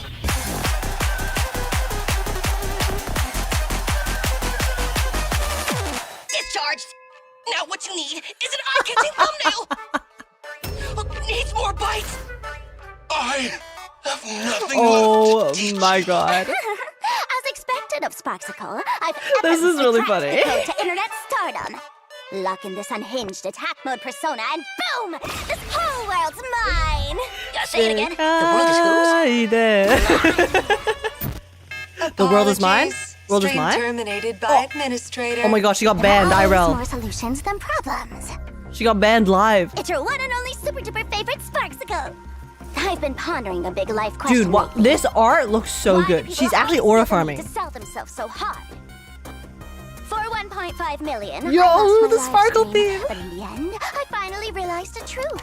If you can't get rid of a problem, you get rid of the problem maker. Okay, so things derailed a bit, but the outcome's Is not bad at all. Sparksy going for And Honkai let's Star witness Rail? the birth of the streamer with 10 million followers, Sparksicle. Oh, we're still missing a title. I'll never forgive Honkai Star Rail. Crazy title, bro. Crazy title. Yo, reaction to this video, I'll also never forgive Honkai Star Rail.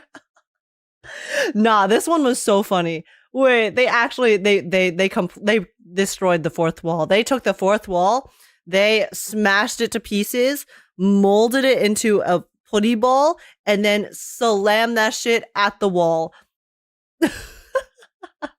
I really enjoy it. This is like the vibe of Plan Arcadia that I've been super having fun with so far, especially like even in the story as well in 4.0. So that's why I've been so excited for the upcoming stories. So this one was so good. Okay, let's take a look at our character trailer too though. Apparently this one has a bop. Oh my god, what is with the spanking, dude? Oh. Yo.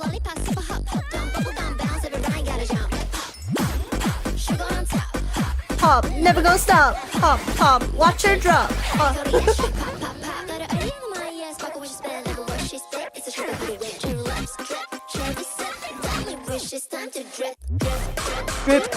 Drip. Yo, wait, this is actually a banger. What the hell?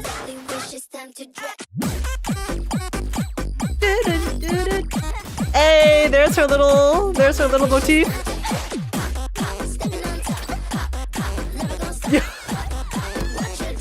What is this MV? Dude, this demo is so chaotic.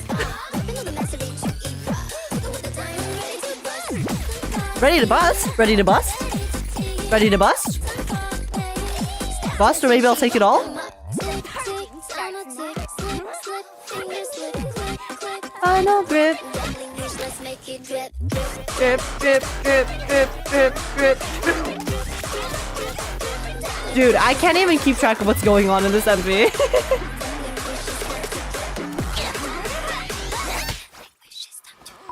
Oh my god, she just bitch slapped her. Watch her drop. Wait, was that the Bochi the Rock reference? Wait, and that's a reference from her original MV, the original Sparkle MV, like the boom with those streamers.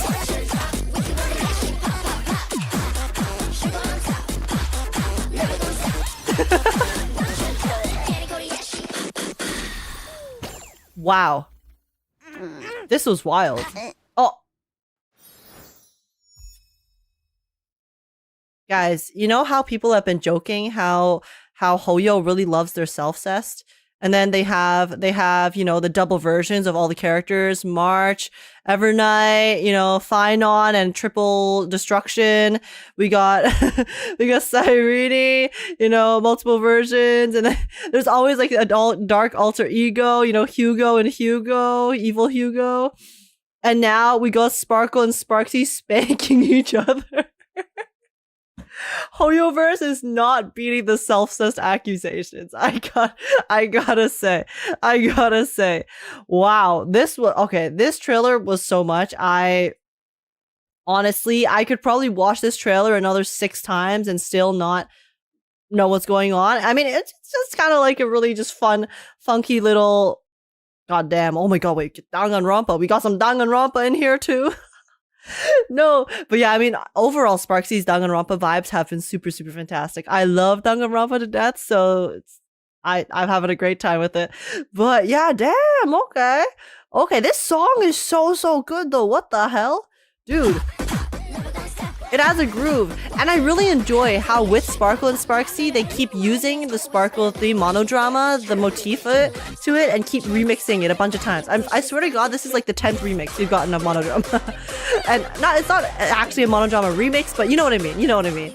They keep using the same melody, the melody line for it, which is really nice, like the.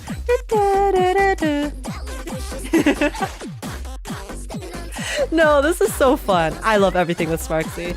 Oh, I do really want her, but no, I have to skip. I have to skip for my Astra, not Astra, it's for my Stellar Jade. But anyways, I've been loving all of the Sparkle marketing so far. I wonder if we're gonna get any more. And I'm also just really excited to see, what she's gonna do in the story down the line as well. So I cannot wait to see that. And overall, I'm just gonna keep listening to this and watching this a billion times. So thank you guys so much for watching my reaction. Let me know what you guys think in the comments down below. Let me know about the 10 billion things I definitely missed in this trailer because I was too busy bopping.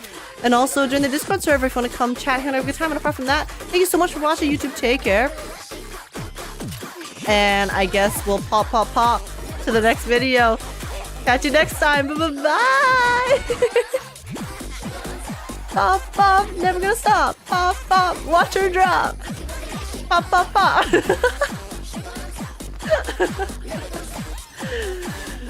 No, this is actually such a bop. You were so right. You guys are so right. All right, one more time. Oh shoot, actually no. We're getting called. We have to go join the call. Hold up, guys. Never mind.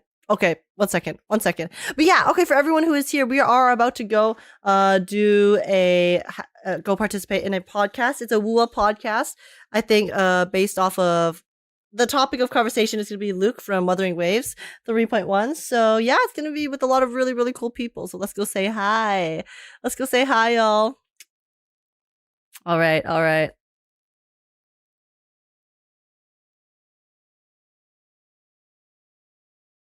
Know I think that? I didn't. Yeah. I I think didn't they know have, that. like trace amounts. Hello. Oh wow. Hello. Rini. Hello. How There goes you go, it? That's everyone. Oh, It's everyone. are we complete?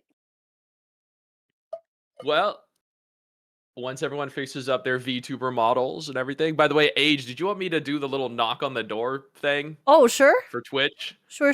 I don't know how that works, but I think you have to do it with Google Chrome. So I'm not sure if you're using Chrome or not. To use Chrome. Yeah. I do. Okay, let me see. So give me a second. Oh. There, I see you. Oh, cool.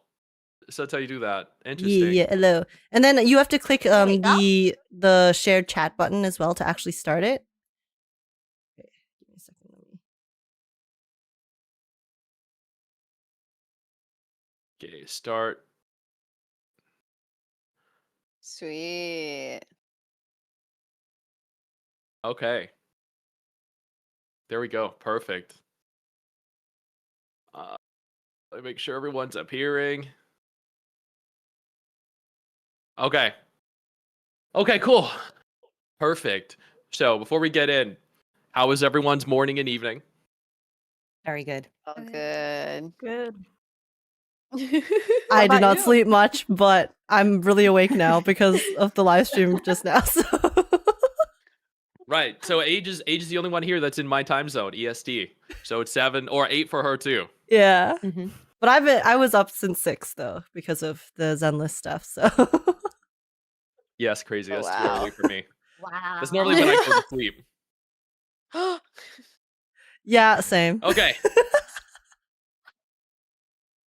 So just a quick to preface everything real quick, the point of the podcast is to discuss 3.1. We had most of the people here, along with Unreal Dreamer and Ryuku Sensei here 2 weeks ago, I'd say, for the aftermath of Imet's story.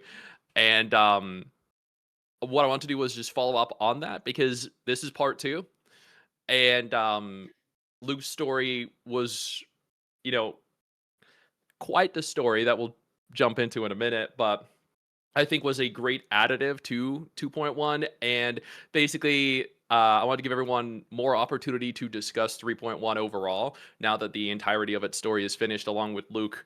And that's kind of like the direction that the podcast is going to go. Don't really have any questions because it's just essentially a bunch of people sitting down talking about a game they like. We'll try to keep the podcast to like an hour, 2 hours, so it doesn't go on too long. And because everyone here has lives, and some of you are, it's a little later in the day for you. And what we'll essentially do is just go through like one by one. Each person can give their thought, and then anyone that wants to discuss each person's thoughts further can just go ahead and do so. And that's pretty much it. So I was told that the last podcast we did, a few people noted that they wanted me to kind of randomize it a little bit rather than just going like person by person, because they felt like Zora was always left at the end, and other people had said stuff earlier than her. And everything was said already. To talk. Yeah. So I'll just go through and like name each person. Y'all can just, give your thoughts and opinions, and we'll just move forward that way. So point at the screen. We'll go ahead. Again, I have a question. Go for it. Stick. Is it on purpose? Is only the ladies today? The ladies are talking about It's Luke. gotta be. Well, I wanted to present a podcast from the perspective of Luke lovers. And a lot of Luke lovers just so happen to be female creators. So, give you all a fair chance here. We were like, it's our time to shine. Finally, the men enjoyers can rise up. I mean, hey, I enjoyed Luke as well, but I mean, I feel like I'm in the minority here in terms of demographic. Surprisingly, well, actually, maybe not surprisingly, I've seen a lot of male fans of Luke. Yeah. Like just all across the board, and that makes me really happy. I'm glad to hear that. I am, because there's a narrative going across social media that Luke is the worst performing character in the history of Wuwa. So I would love to prove that wrong. I mean, they say that about literally every single character that comes out, so. Yeah, that is also true. They're just hating to hate. Granted. Yep. True. Mhm. All right. Let's go ahead and jump in. Beginning with everyone's individual introductions. Age, since you're at the top, you can go ahead and go first. I'm sorry. Which will spot like this. Oh goodness. Hello everyone. Hi, my name is HKK on all social media. I love Luuk. That's No, Let's go. That's beautiful. Beautiful. Well thought out. Very articulate. Very straight and to the point, I think, you know. I like it. Amanda? Yeah, absolutely. Hi, guys. My name is Amanda Rochelle. I'm a voice actor. I'm probably most known for being the voice actor of Cardathia and Floodlease in Wuthering Waves. But the reason I'm here is actually just because I have been playing the game for the past 8 months. And now, allegedly, I'm a content creator. So thank you for inviting me. Oh, it's beautiful. Let's go. Oh, is that? Oh my God, Age. Wow. Oh. Okay. It's crazy. I got Faye. I got Faye. It's like Wow, Cardathia okay. is speaking in our ears. It's crazy.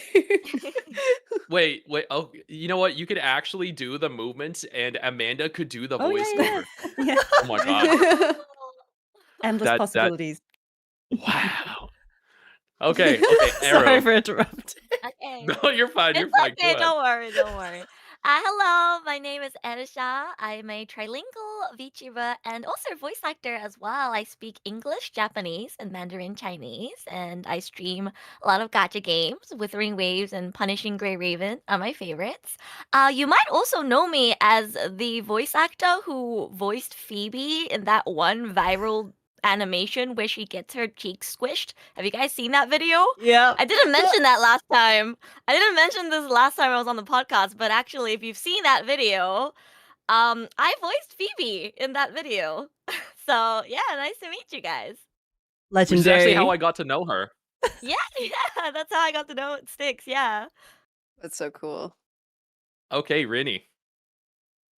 Everyone, hello. Hi everyone, my name is Comfy Rini, but you can call me Rini. I'm mostly a Wuwa lore content creator, but I do dive into other games every now and then.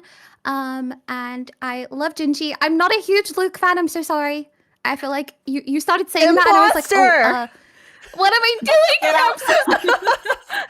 No, I love him, but like I don't think I love him as much as some of you guys do. I'm sorry. My allegiance is to Jinchi and Jinchi only. That's based. It's okay. There needs to be That's someone totally here, fine. right? All levels of Luuk enjoyers are welcome. It's fine.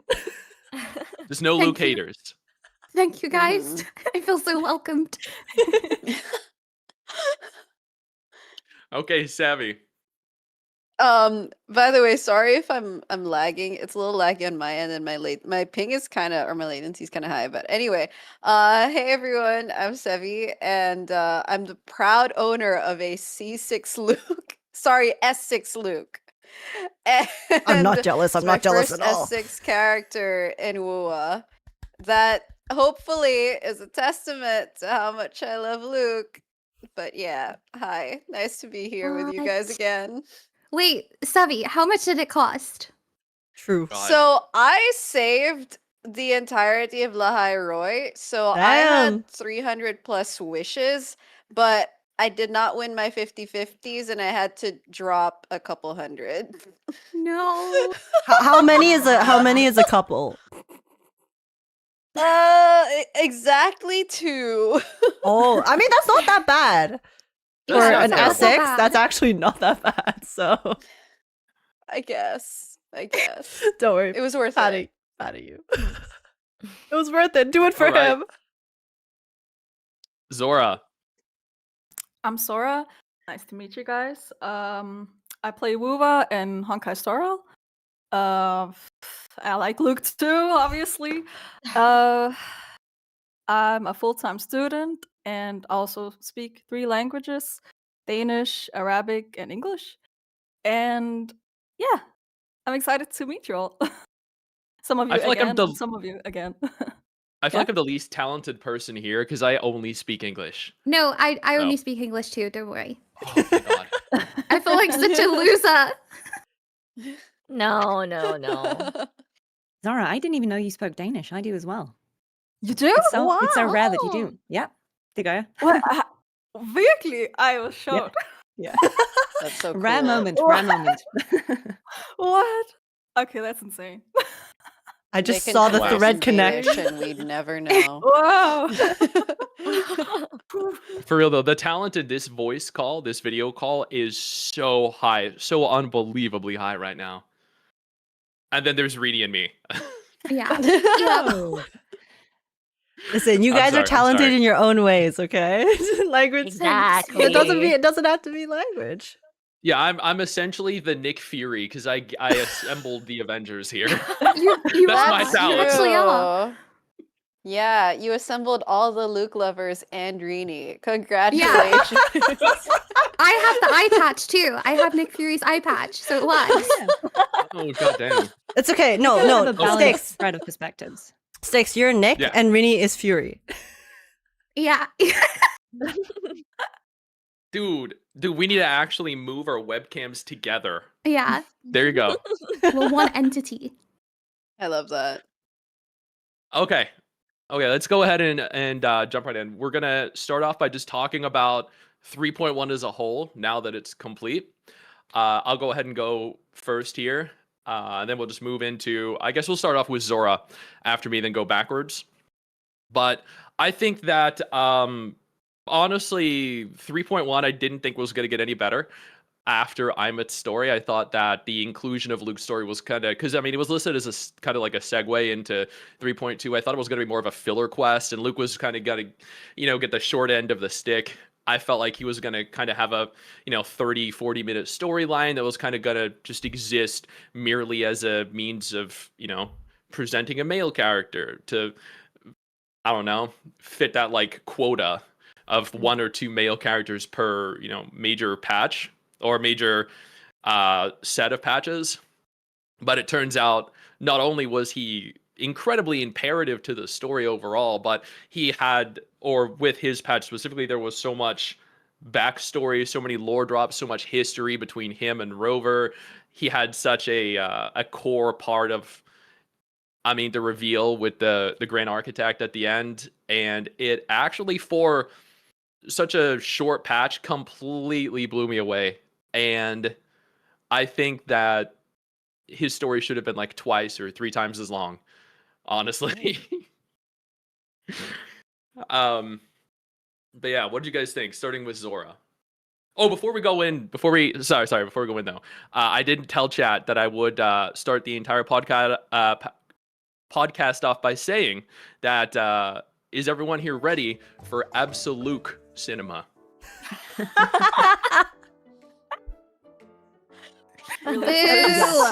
That's so cute. Okay, that's a good one. Okay. It's beautiful. I almost forgot. Absolutely. Perfect. Absolutely. Okay. Absolutely. Oh, okay. Zora, starting with you. Well, I think the story, like Luke's part of the story, it was short, but it was also very complete, I feel like. I don't think it could have been longer, to be honest, because we got everything that we were curious about. We got name drops about the Fraxidence members, overseers, and whatnot.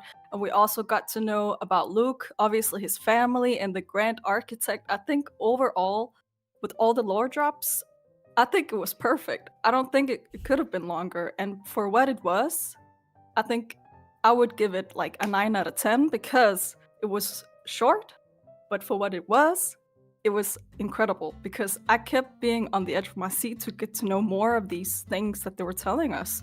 And I was like it left me more interested than Amit's story. Like, of course, Amit's story was amazing, but it left me with more questions and more like things to look forward to. And we got like some glimpse of what's to come as well with all the new characters. Maybe we're gonna meet them. Maybe all these new places that were name dropped as well. Are we gonna go there? Who knows? It just makes me think a lot about the future as well.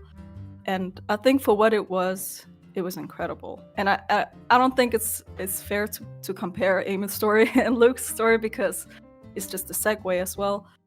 But I think it really, really did impress me how they made that segue quest. It felt so important to me, or like in general to. I think that story you cannot skip. Like I feel like you cannot skip that quest at all because you get so much more information that's gonna maybe leave you with more questions or maybe answer some things. So yeah. That was well said. And I do want to point out, though, also that I appreciate that even though Luke's quest was on the shorter side of things, it also found a way to include other characters like Sigrica and Lucille as well. Mm-hmm. Which has been kind of a fundamental issue that they've had throughout 1.x and 2.x. So even if they only made, several minutes worth of appearance, it was great seeing them. So Agreed. Savvy, what'd you think? I totally agree with what Zora is saying, where it's hard to imagine the Luke quest being longer, and it's because Luke is now one of those characters where his character arc happened already. Like the most interesting part about his character arc or his character history was the whole Fraxidus infiltration, and that happened in the past, and it's not something that they're going to rehash entirely in this current timeline. And sometimes that makes me a bit sad. I think I mentioned in the last podcast that there are some characters whose character trailers pop up and I'm like, wow, I wish their story quest explored the moment of their character trailer or the arc of their character trailer. And that's the case for Mornier, is what I previously mentioned, and now Luke, in my opinion, because so much happens there, but it's something that already happened in the past, and it's not a concern of the present because what we have in the present are consequences and results of his already finished character development. So it's just, I actually am really pleased with how his segue came out because, yeah, it was short. It was very substantial, and he did a lot to facilitate the main arc and move the plot along. But you can tell that he's not a central character like Imus, and they didn't try to make him have an epic plot line because his is already done. It happened some time ago, decades ago, or however long ago Rover did that or helped him through that. And I think one thing that surprised me is that it was very restrained in terms of fan service. For better or for worse. I wouldn't have minded more, but I think for general consumption as well, they showed a lot of restraint with it. But he was still great to look at. So yeah. His model is just that good. I know it is. It's immaculate. You mentioned that there was no best looking character. Oh, hands down. No, male character. No. Sorry. No, that's what I figured you were gonna say. Yeah. But Savvy, you did mention that there was no epic part to. I disagree. That 360 headshot that he did was insane. Okay, it was pretty crazy. That entire scene, damn. It takes two to play a game. Scalpel more. Oh my god. Oh yeah. Damn. Oh my goodness. Okay, Rainy, I know you probably have a lot to say about this, right? Yes, I do. So I think with the segue classes, I think people tend to forget that they're not supposed to be a full-on main story quest. The way that I see segue quests, they're supposed to be kind of a behind-the-scenes moment of what's been happening outside of the main story quest. And I especially loved how lore-packed, well, actually, at the time, I didn't love it because I was like, oh my god, my brain's gonna explode by how much lore is packed into this quest. I can't deal with it. And while I was streaming it, I was writing notes down in my notepad and also trying to pay attention. So it was a lot to go over, but I loved it at the same time because of how jam-packed it was with lore. And I also love how, sorry, I'm just thinking of like all the things that I want to say. I loved the fact that like we got to see more of like how truly powerful the Fractsidus are, because with the Fractsidus, I don't know, like I feel like when they were first introduced into the game, especially in like 1.0 time, I never really took them that seriously because I was just like, okay, they're like the bad guys, whatever, I get it. I didn't really start taking them seriously until it got to around Septimont, with the whole Christopher and like the Sonora sphere and everything with Septimont going on. That really shook me to my core because I was like, what do you mean? What's happening? Why can they do this? Why are they so powerful? And then I like how with the introduction of Lahai Roy and 3.0 as a whole, we're getting to see how easily the Fractsidus are able to infiltrate all of these like crazy organizations. They're practically everywhere. And we also got the lore bomb of the fact that New Federation is not only funding the Fractsidus, but also Star Torch Academy. And Star Torch Academy has so many Fractsidus members. Because I was talking about it with my chat, and they were like, but like there's Fractsidus members just walking around the campus. And what I said to that was, it's the fact that Star Torch Academy is not only funded by the Fractsidus, but Star Torch Academy itself, like the whole Star Trek collective, is meant to be a collaboration of all these organizations across Solaris. So I guess in a way, the Fractsidus are kind of given like immunity in Star Torch Academy, and Star Torch Academy just doesn't really care about the, I guess, the political details with the Fractsidus and all the problems that they cause.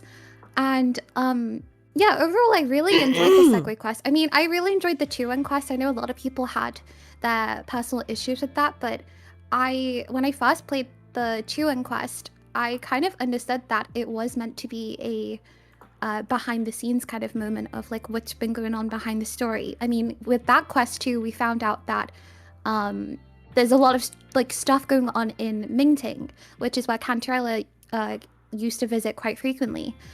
It's revealed that 2-1 says that Mingting isn't the same way that it used to be when Cantarella was there. So yeah, I just really appreciate all the lore details. Even with like the Fractsidus, we got a lot of what do you call it? We got a lot of names for the other overseers. There's which so many. I thought was so insane. I was like, holy crap, what the hell is going on? Did not know there were that many. Christophorus. Yeah, I know. And the thing is that they could do so much more with the Fractsidus. Like that could just be like one group with the Fractsidus that we know of, like with the overseers. We also got Christopher's official codename, which is Arachnos, which I found quite interesting, because the word Arachnos kind of derives from the Greek term Arachne, and Arachne was basically if I'm remembering correctly, in Greek mythology, I'm pretty sure she was like a weaver, like a really talented weaver, and she had like mega beef with Athena, the goddess Athena, and they had like a competition, and Arachne actually made like this tapestry that was basically a massive insult to the gods and like pointing out all of their flaws and stuff. So Athena ended up turning Arachne into a spider and like basically condemned her whole entire family bloodline and stuff like that. So I thought it was really cool that we got Christopher's codename, because weaving stories and stuff like that, I just thought that was so cool. Wow, but I thought about this. Yeah, no, for real. I learned more in the last 5 minutes than I did in all of 3.1. I'm gonna shut up because I will literally yap for like 30 minutes. So I have more, if we go back to like the Fractsidus stuff, I have more stuff on like the codenames and what their codenames could potentially mean about their characters and their story. So I'll leave it there for now. I'll stop yapping. Eru, if you want to go next. I'm so glad Rini went before me because I feel like I learned so much lore just now, just from listening.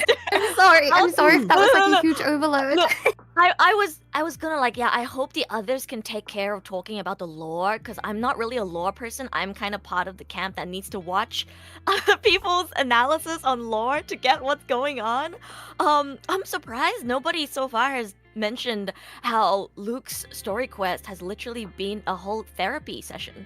Like, I think people were joking about how, because we're all so sad and traumatized from losing Ameth in the 3.1 main story. They're like, oh, because Luuk is a doctor, he's gonna heal us. Maybe we'll even get some fan service. People were predicting what kind of quest it was gonna be. He can fix us. He can fix us, exactly, And we right? fix him too. And A mutual fixing. and it did end up being like a therapy session, but it wasn't like I went in expecting some lore, to tie up some loose ends and get some more story points, of course. But I was also thinking, like, are they gonna give us like a date with Luuk? Is it gonna be like a date? Like, are we gonna get something a little fun and wholesome to maybe distract us from the pain of losing our daughter? But actually, it was not a date. It was not fan service. It was a genuine, real therapy session. There were so many things that Luuk said to Rova throughout this quest that made me feel like I was genuinely like talking to a counselor, like talking to a therapist. I actually wrote down some of the quotes from Luuk and Rova's final conversation that like hit me on such a personal level that I actually started crying. I didn't think a under 2-hour Sieg quest was going to make me cry, but I started crying. I started crying because I think it just came at the right time in my life where I actually had a really rough time the past 2 weeks, just something personal in my life. It's been really rough for me. And some of the things that Luuk said, like, I've come to believe that no matter how strong a person becomes, not everything can be done perfectly. In life, many things are beyond our control. Meeting people is still a gift, even if I know I might lose them one day. Just like the whole exploration of dealing with grief and loss, I thought that was so beautiful. And it ties in perfectly with, what Rova went through in the 3.1 main quest. He's going through a really hard time right now. He just lost his literal daughter, and he's going through so much grief. And I just thought it was so beautiful that Luuk was there for Rova, reminding him that if you let grief and anger burn you out, you become obsessed with the results. You forget the joy you felt along the way. Luuk was so quotable in this quest. He said so many things that I was like, I need to write this down and just like read it over when I'm feeling depressed, when I'm dealing with grief and loss. It was genuinely so thought-provoking. And I thought it was so beautiful that, obviously Luuk in his backstory, he went through a very, very traumatic, experience where he had a great loss in his life. And back then, Rova was there to be there for Luuk. And to see Luuk then now in the future essentially do the same thing that Rova did for him in the past, I just thought that was so beautiful and heartwarming. And yeah, it really made me think about how, I wanted to be a friend like that to my friends as well. Be there for other people when they're going through a hard time, and hopefully in the future when they're going through something similar, they'll be there for you as well. It was just a really, really, really beautiful story, regardless of all the lore drops and the story beats, which again, like I said, I'm gonna leave to the lore people.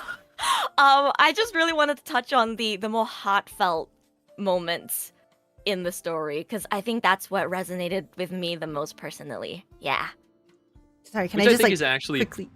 Yeah, go for it. One quick thing Yes, about what Adusa said, and also like at the beginning of the story, right? Because Luke's entire thing, he gives you candy, right? He's kind of giving candy to people like alongside his advice and stuff. At the beginning of the story, Rover rejects the candy, and then at the end, Rover finally accepts the candy, and then the candy was also pink, which is also like kind of like the Imeth, the color of Imeth. So then it's kind of like throughout the entirety of the Segway quest, while Rover is starting to like learn more of the truths about and finding a place to also direct their anger as well. Obviously, like now that we learned more about directly what happened to cause Imeth and all of her situation, so then it's like all of it just it tied together so nicely, and then it became really emotional at the end, and then it's get emotional thinking about it again. I think one of the best parts about Wuwa's writing, though, in recent history, though, is that it allows for so many interpretations, and it allows for different people to resonate with things differently, like different aspects of it. And I think that's a testament of actual, like, genuinely good writing. Yeah. I Which feel like is- Kuro Games put a lot of thought into writing the dialogue in this quest because, like I said, as somebody who has been to therapy before, I feel like the way Luuk handled Rova's grief and the way he spoke to Rova very much felt like an actual professional therapist helping someone who's dealing with grief and loss, and I thought that was so well done. All right, Amanda, what are your thoughts? Yeah, many thoughts. First of all, I always do have to say, even though I have worked on this game, I'm not privy to anything that is happening in the game currently, so nothing I say can be considered canon or anything. I have to always disclaim that because people tend to jump on anything I say and be like, oh, so this is confirmed. Everything I say is my own opinion as someone who's playing the game, not as someone who has worked on the game, because as you will know, I'm not in this part of the story. So with that being said, I think one of the things I really appreciate about especially the 3.1 storyline is that I think it does a really good job of humanizing Rova. Not that Rova hasn't been humanized before, but I think there is, to me certainly, the way I see it, a clear evolution of Rova being incredibly stoic in 1.x, even, with crazy things happening around them, but becoming more and more like a person, showing more emotion, which we're also seeing in the vocal performances, which is really lovely, I think. But we're also starting to have these moments where Rova doubts themselves. That happened even in 2.x. We have other characters criticizing Rova and past Rova's choices. Frolova is a really good example of that. We have moments where Rova fails now in 3.1, right? Like Rova does not save the day the way they wanted to. I mean, they do save Imeth in a sense because the loop exists, but they didn't save her the way they wanted to, and that's kind of a first for them that we are experiencing. And I think it was really interesting to see how many players it seemed like so many people were shell-shocked after 3.1 and Imeth's quest, and a lot of people were, really hit by it and felt like they didn't want to play for a while, or, they felt really affected by it, even outside of the game, which I think is testament to great writing. But what I then think is interesting is, to me, it seems like it's a story that is very cleverly crafted to work on two levels. For Rova, all of this is obviously a massive shift. Rova learned so much about themselves in 3.1, I think more than they have done in any specific previous patch that I can remember. We had huge lore dumps, and maybe Rini can weigh in on that, but we learned a lot about Rova's backstory, right, and who they are, why they're here, all of these things that were very interesting. And at the same time, we learn about Imeth and what her relationship with Rova is. And so there's so much Rova's finding out in a very short amount of time. And I think then immediately losing Imeth again after just having found her, I think was such a whiplash experience for many people that they didn't know how to react to it. And obviously Rova is also going through the same thing. Now, what I think is really clever about Luke's segue is, as we were saying, yes, it's therapy, but it's not just therapy for Rova, it's also therapy for the player. Because all the players who were left, absolutely stunned and shocked and couldn't believe that, but Rova always saves the day and we couldn't this time, and what's going to happen? All the people who are left like that, they kind of needed the same pep talk from Luuk that he gives Rova, right? And I think it's just so clever to have the game work both for the character but also for the player, whether or not you're playing Rova as a self-insert, because some people do and some don't. But either way, I think it works. And what I really liked about his story is it is short, sure, but you get so much information there. We do learn a lot about him.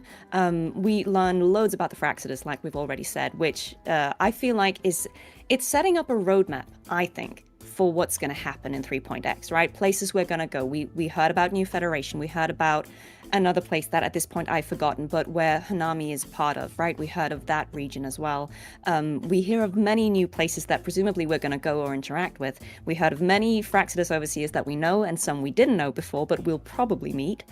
But also, I think more than anything, Luke's segue gave us hope, because what he's saying at the end is, yes, odds are bad of rescuing Imeth, but it's not impossible. And there are leads now. We have actionable things we can look into, places we can go, people we can talk to. So for everyone, including Rover, who might have been feeling very distraught after how the main story in 3.1 ends, now we have hope, and also we have a character who's introduced as someone from our past, which isn't a new thing in this game, granted, that happens a lot, but someone who is clearly loyal to Rover, who seems like a very solid, reliable friend, at the very least, depending on your headcanon. But who in itself, I think, will have ties to the main quests, I imagine, because we learned a lot about Luuk, but I think there's also a lot of questions about Luuk that weren't answered. We know about his prior connections with the Fraxidus. We know about the Grand Architect impersonating his father for a while, but we don't quite know all the things about, well, what is going on with this blood that he has? Is that something that he was born with? Is that an experiment that was done? What is it that everyone wants with the blood and Noviale and all of these things? There are so many things like the Fraxidus campus politics. I imagine Star Torch Academy is going to be a place with so many vested interests that you can trust no one. And that sets up, again, some very interesting story possibilities. So I just feel like we've been left with hope, but also so many questions. And that is a really delicious place to be in, is my point. Oh, yeah. That was beautifully said. Damn. Okay, Age, what are your thoughts? I get what you mean about the going last thing, because it's like every person is like going down my bullet list, and then Amanda went on the last point on my list. I'm so sorry. Please win, no, it's totally fine. I love listening to everyone else's opinions as well. It's very validating. But I mean, I think everyone has kind of basically said everything about the story itself, so maybe I'll talk a bit more about the more like meta aspect of how they did the story in terms of the game as a whole, I would say. Because for when we were talking about how the story, like the length of the story, right? I know like Styx, you said that you wanted it to be longer, and then Zora also wanted it to be shorter. For me, I think I'm kind of like in the middle, where I don't want it to be like that much longer, but I do wish there was like a little bit extra time where they could kind of invest a bit of time into exploring Luke's backstory that we saw in his trailer. Because like Sevi said, right, with Mornier's trailer and Luke's trailer, for me, I feel like if I had not watched those two trailers, my experience of the story would have been completely different if I did not have that prior knowledge about those two individuals as people. And I do wish that they would kind of include some of that in the game, because I think that trailers are like amazing for enhancing the experience of the actual game itself, but should not be there to replace, I guess, storytelling that should be happening within the game as well. So I feel like the segue, maybe if they had at the beginning, they had a little extra like 15-20 minute section where they just kind of explored a little bit more about Luke's backstory, mayhaps. Even if they just like shoved the trailer in the story itself, I think that would have honestly been enough, at least just to have it there within the story somehow. So yeah, like I do hope that in the future they don't like go too far down the line of, okay, we're gonna give all of this backstory in the trailers and then not include it within the game, because then it can definitely, I think, affect how you perceived your actual experience when playing the story yourself. And not that it's like a lazy way to kind of insert lore, but it's kind of like a little bit of a slippery slope, right? If you're spending too much, putting too much actual lore into these easier methods such as trailers to present it, then you end up not really having to figure out ways to incorporate it within the actual writing. But then you also don't want to make the writing too like focused on things that don't necessarily matter to the main story, right? So it's a balance that they kind of have to strike, but I do hope that they maybe like think about that a little bit more.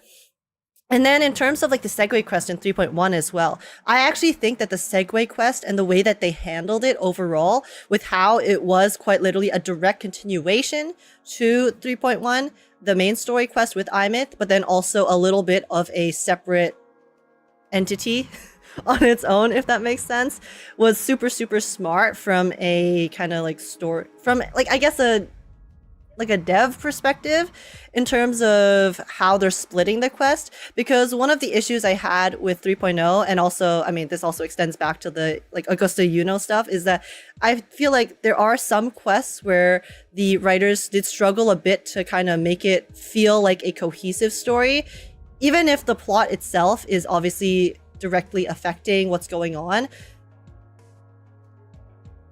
I like, for me personally, and I know a lot of people as well, there's a lot of sentiments that make it kind of feel like, okay, sometimes the main story quests do feel a little bit too like companion questy or companion quest heavy, where it feels like we're just kind of following one character storyline. Sure, the character is like connected to the lore, but then it doesn't really feel like we're actually doing stuff for the main story still, because we're just kind of going off like on our own to do something that's kind of connected and important, but more so it's like just a plot point. It's like, okay, we're doing this plot point, but then I don't know.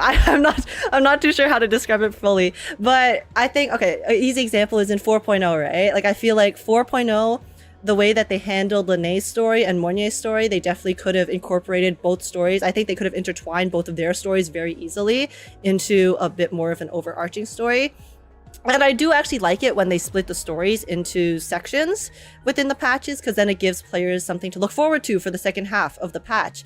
But I think that 3.1 is like kind of, in a way, the perfect balance, because not every story will be able to be split into two halves perfectly like 2.4 was, right?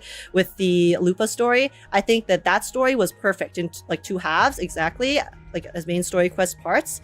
But then not every single story is going to be like that. So then being able to have a kind of like bigger section of story, like the beginning of 3.1 with iMyth and that main story section, I think that having that as one whole like large part was very, very effective, because then you're able to get the full emotional impact and value of that section. And then having this much like shorter segue quest after that basically ties up some of the loose ends that they weren't able to address in the main story quest, and then also are able to set up a bunch of the lore, you know, give us a bunch of the lore drops that might not have made sense when we are trying to go through that emotional journey with the other characters, and then also, you know, give us all those questions for the future as well. So I think in terms of a like planning perspective, from a more like game creation perspective, I think 3.1 was really, really good. And kind of like the perfect combination between how we saw in, was it 2.4? Sorry if I'm mixing up like the actual patch numbers, but the anniversary patch, right? Where we got that kind of segue quest as well with Chiokona, where that gave us a bunch of lore. Obviously, it would have been nice if we had like an actual main story in that quest, in that patch as well, but they kind of like are taking these things that they've tried out in the previous region, in the previous updates, and then applying them to, you know, new story and how it's being written. And I do hope that they continue like trying to, you know, experimenting a little bit with things like this, because trying to apply the same formula to every single story quest we get, obviously, is not always going to work. So it's a good thing that they are kind of, you know, moving things around. And then I think 3.1 was a very, very successful iteration of them trying to, you know, trying to pace things and how they're going to maybe write things from this point onwards. So yeah, that's kind of some like more, not like story specific thoughts, but I thought that was pretty cool as well, because I really enjoyed the way that they paced everything this time around. So I hope that continues down the line as well with future stories. Because pacing, Speaking I think... of pacing, though... Oh. Sorry, go on. Oh, yeah. Oh, no, I was just saying, yeah, because I think pacing is one of the most important things when you want to have a story that really has that emotional impact and also, like, is a good experience for the players. Because if you have some bad pacing, even in a really well-written story, then it will end up not really hitting as hard. So, yeah.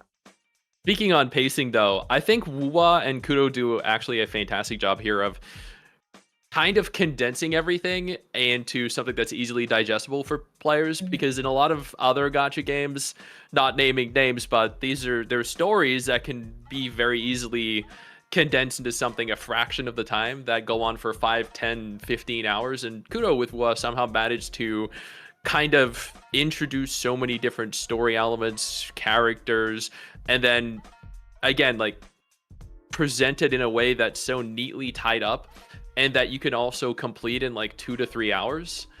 And that makes for something that's a lot more casual friendly. It makes for something that isn't necessarily, doesn't have like a lot of exposition present, and that is just overall, like, I think a much better experience. I think when broken up into two, because I know you touched on this just a minute ago, but breaking up into two separate versions actually allows for a more fluid, like, long-term style of consumption of the game. because like I think there's nothing worse for a game than when you're presented with a patch release and then you finish it day one, because there are a lot of people that just no life these games and no life the patches, and they'll play like the entire 10 hours day one and then spend the next 6 weeks complaining there's nothing to do.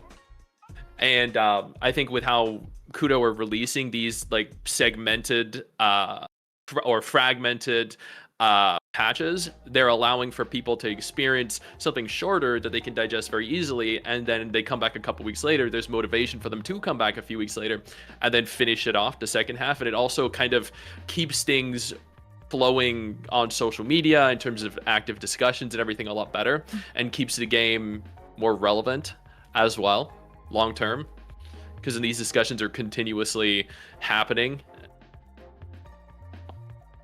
But real quick though, regarding the story and Luke's story specifically, last podcast, and I've said this ever since I saw her, I think it was back in 3.0, but did anyone else call Navora being a bad guy? Immediately. Like, am I the only one that was just like... Immediately. Yeah. I was spending the entire time in the Frostlands being like, yo, the moment she hit the pose, okay? The moment she hit the pose, I was like, God damn it. Pose. It's also very unnatural for a normal student to be so interested in everything they're seeing, like overly interested. I mean, fair enough if it was a normal student, but it was kind of sus to begin with. So. Yeah. I think it kind of worked out though, because Navora, from what they showed towards the start of 3.1, she's very passionate about like what she studies. She seems to be like one of the smartest students in the class. So, especially because she was Lucilla was making Navora give like a speech about Royan history. So I think the GA taking on her identity kind of makes sense, because no one's gonna really be obviously us as players are going to be suspicious of her, but the people around her aren't going to be suspicious because she is allowed to be in those kind of areas, and they she can just act as a really passionate student who just wants to find out more knowledge and like what's going on and stuff like that. So I think the GA was very tactical in choosing her as like the one he was going to possess. Mm-hmm. I also wonder if why he did that. Sorry, go on. Oh no, I was gonna talk about, because I also wonder if the Navora specifically, them choosing, since we don't know their gender, Navora specifically was due to that mysterious spy that they were mentioning in the tail end of the 3.1 segue, because they mentioned a child that is working. They said like that child, who is essentially implied to be working for the Fraxidus, who is somewhere in the academy, so who knows who that is? Like, we don't know. Like, I know people are speculating, oh, is it Sigrika, or is it like other people? I think it could be.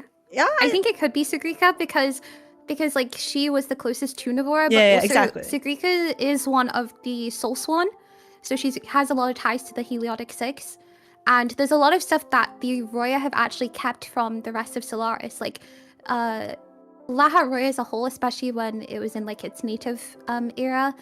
There was a lot of people who would come from all across Solaris, even people from Huanglong, who would visit that, and they would basically try to bribe the Roya to give them more information, and the Roya were obviously like, no, we're not doing that because this information is sacred to us. We're not just going to give that up.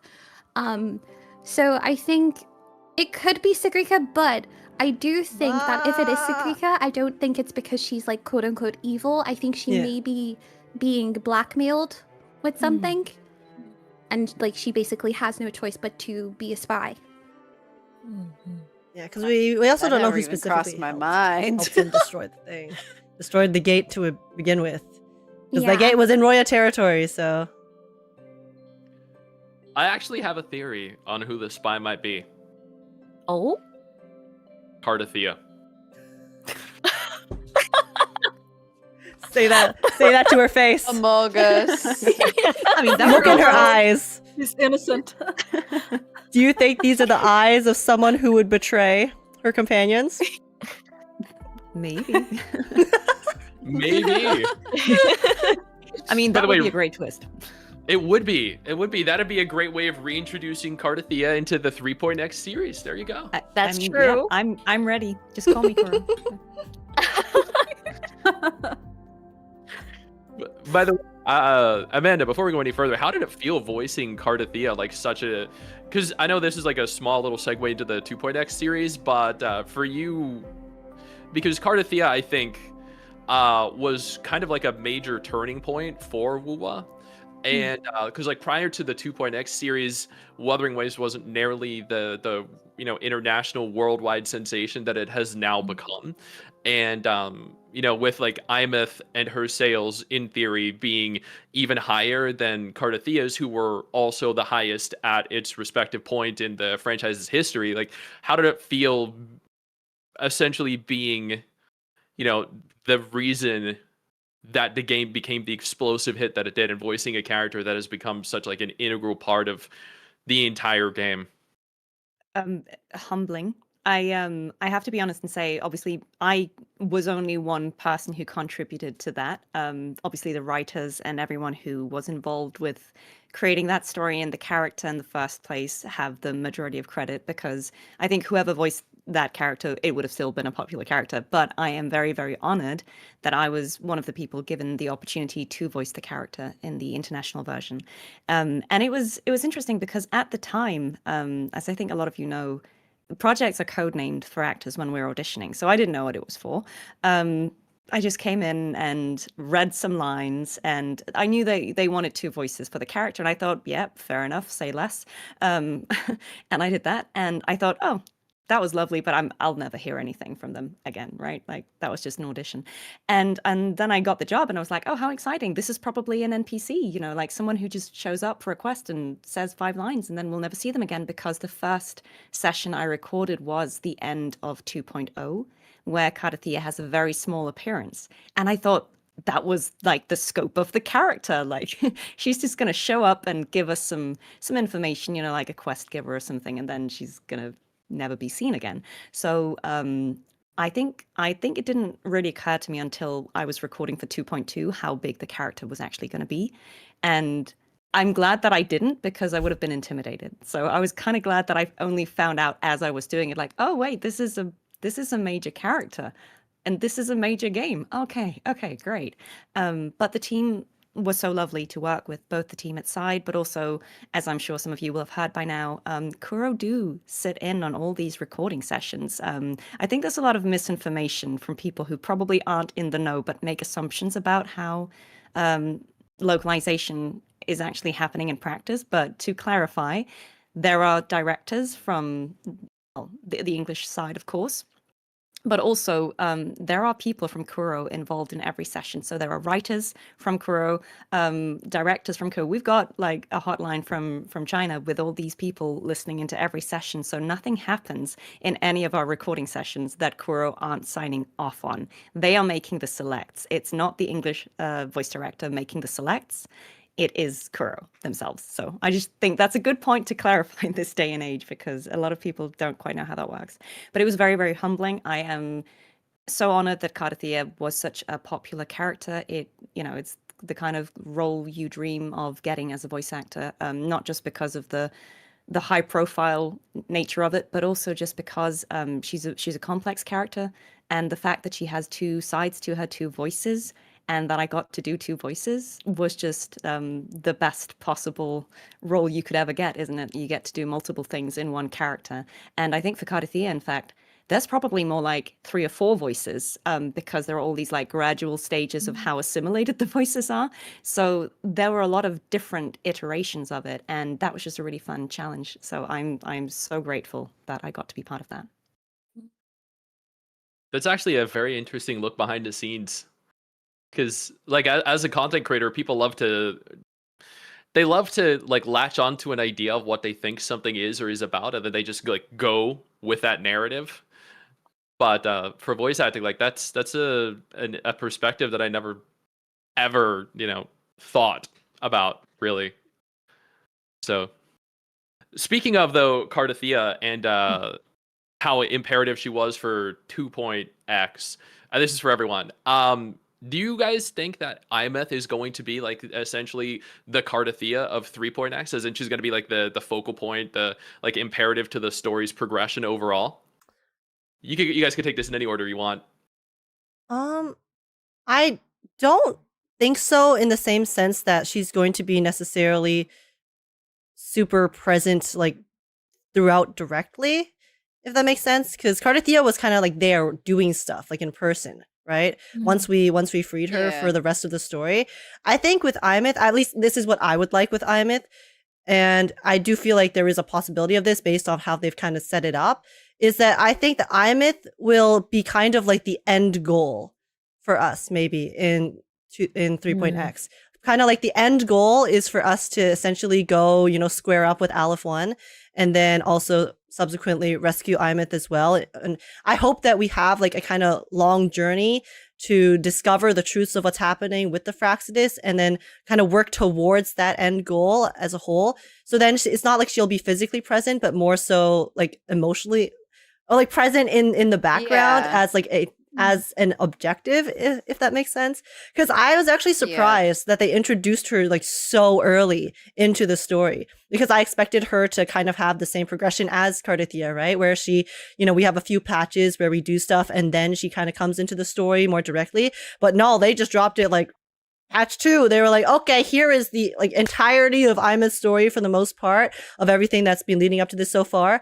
And because they've kind of scaled up the world so much in 3.1, I do feel like we can possibly anticipate them to kind of go all out in terms of maybe like the direction that they're going to take the story in. So it's not going to be like, okay, we're kind of like getting this, in a way, a sort of like cookie cutter, like different iteration of a story we've seen before.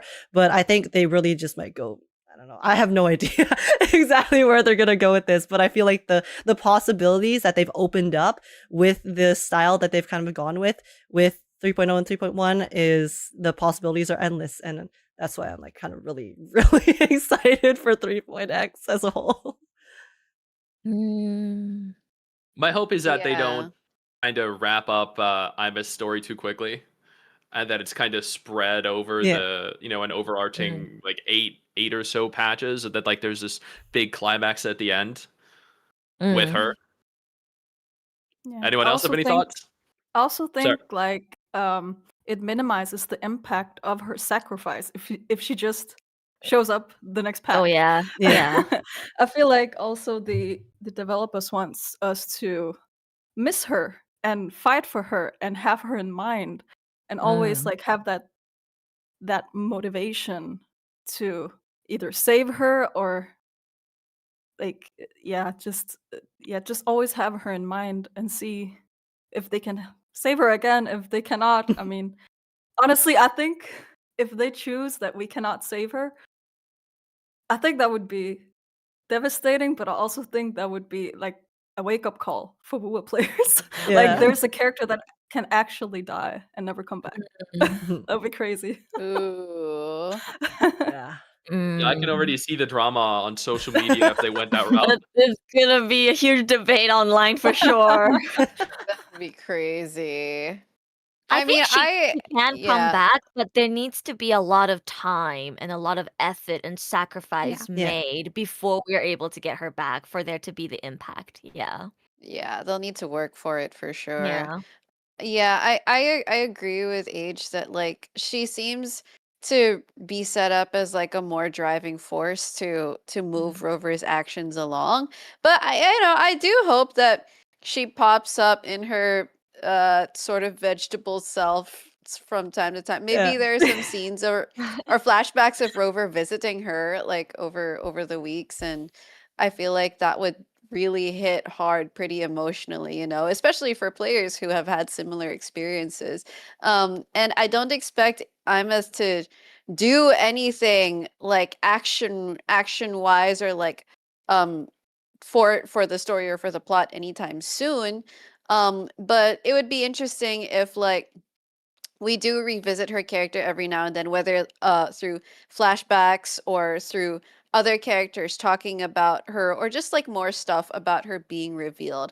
And as much as like Imeth is central to it. I am really interested as well to see how they're going to get the other characters to complement that entire plot that they already set up with Imeth, because like Luke's role they clearly carved him out to be like this facilitator, but also like a guiding and therapizing kind of figure for Rover, which in this moment is what she needs. And if your speculation about Sigurka happens to be like accurate, then that's going to be really interesting. And we'll see like how that also contrasts to what Imeth went through, for example, and then the other characters down the line. Rini, Arrow, do you guys have any input? Silence. I was waiting to see if Rini has anything to say first. It was like a standoff. Aria, you can go fast. Who will speak first? Yeah. What was the question again? I lost my train of thought. I was so like paying attention to what everyone was saying. I was like, what was I gonna say? Imeth's role, I guess. Do we think Imeth is going to be similar? Yeah, or like like, thoughts it's gonna about be her a role main in central- 3.x?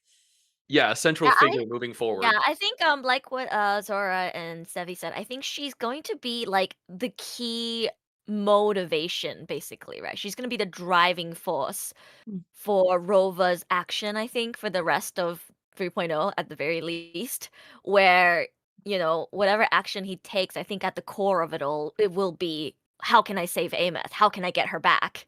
So I think it would be really nice, you know, if we do get some flashbacks and moments to add to the emotional damage, reminding us that, look, who is there but is not here right now.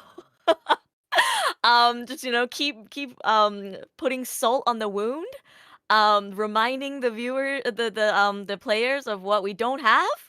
I think that would make it a really, really, really well pay off if we are able to save her in the end. Like we talked about earlier, I think if they did make the decision that we just can't save her, like she's just gone forever, I think that would create a huge controversy on the internet. Personally, I would like to have my daughter back, but I think there needs to be a lot of, you know, time, effort, sacrifice. Like we need to go through a lot. And it needs to be convincing, right? We can't just get her back too easily. Yeah, and I hope that Kuro Games will deliver on that. Yeah. Rini. So yeah, like Aru says, like I personally would also like Imeth back. As I said, I think I said this last time, like last podcast, but I have really been enjoying how the characters have been really treating Rova like an actual person and like humanizing them. Because as I said last time, I think people tend to forget that Rova's not perfect. They have flaws, they make mistakes, they have feelings just like everyone else. The whole case of getting Imeth back, it gives me so much anxiety because I don't know how we're gonna do it. I don't know how we're gonna get her back. I'm just trying to think of like the logistics. Yeah, but that's what I'm saying. It's like if we open the gate, like we're gonna let out LF1, and LF1 is like the scariest Thenodian we've ever faced. It's not even from Solaris, which is terrifying. And inside Void Space is all of the civilizations that it had consumed. It's like, how are you supposed to go against all of that? I think if it's either going to be, yes, we open the Strider Gate and Imeth comes out with Alifon, or have you guys seen the Chisa theories?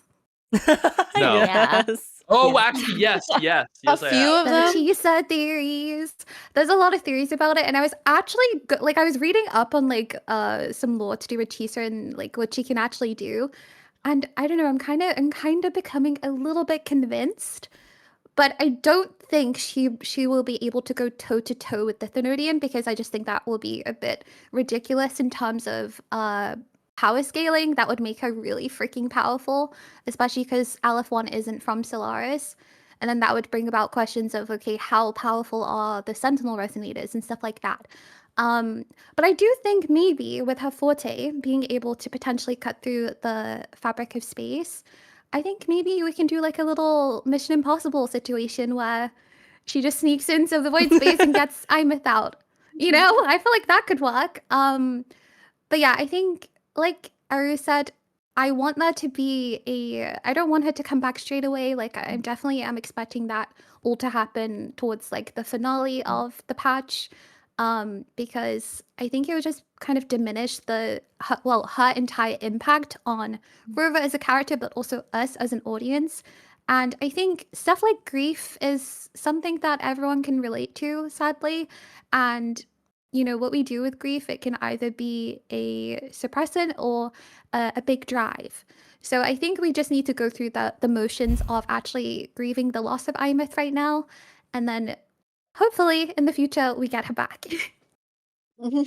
Speaking of Aleph not being from Solaris, what does everyone think about the lore drop about Rover's history and where Rover's, theoretically from, and their inability to get home, and the whole abandonment issue? Oh, I loved it. It's so good. That was so good. I loved it because because this entire time it's like, oh, Rover is the ideal hero, like she's kind of put on a pedestal, and then it turns out that actually Rover is a victim, which is almost like in some sense the complete opposite of what I thought she would be. And the way that they actually enacted it or presented it, like you could tell how heavy Rover's character pre-memory wipe, she sounded so heavy, like so weighed down by everything, like she was trying so hard. And I don't know yet if that's like the core reason why she chose a memory wipe. Probably lots of other things that they're still going to lore drop. But with how depressed she sounded, I wouldn't have been surprised if that was like one of the main reasons, because it was just so emotional. Yeah, and also the fact Laura, what that do you think? oh sorry. Oh, sorry, go on. Sorry. Oh no. No, you I you keep. go ahead. I'm sorry. Go I after keep yapping. Oh no. I'll be quick then, I guess. No, just like because of like to build on Asevi's point. It's like the fact that now that we've learned that Rover is just one cog in the machine, it also, on top of all the character development we get, it's so important, I think, because again, it's just another thing that helps us make Rover feel like they are an actual character, right? They're no longer this idealized hero. They're no longer the most powerful being. They're no longer the one who's in control of everything. They are someone who actually has so little control, because to the point where they were sent here and then they literally are unable to go back. Yes, past Rover had all that knowledge, but at the same time, that knowledge in a way was also this massive burden, right? So then getting to see a more direct impact of that kind of burden that they had to bear before we had our amnesia arc is really interesting, and also just so important in humanizing Rover even further, because Wuthering Waves is a story that is very focused on Rover as the main character. Everything that we have in Wuwa is centered around Rover. So then it's not like that this is the first time we're seeing it, but I am very glad that they are spending all this, like putting all this effort into giving us more and more reasons to really empathize and feel for Rover as a person. Because for a story that's focused around them, we need to feel that. Otherwise, they do feel a bit too much like a self-insert. They feel like this just like perfect person, and then no one's perfect. And then, it makes you really care a lot more about the MC and subsequently the rest of the story and everyone else involving the interacting with the MC as well. So I don't know. I'd wager there are some people that think Luuk is perfect.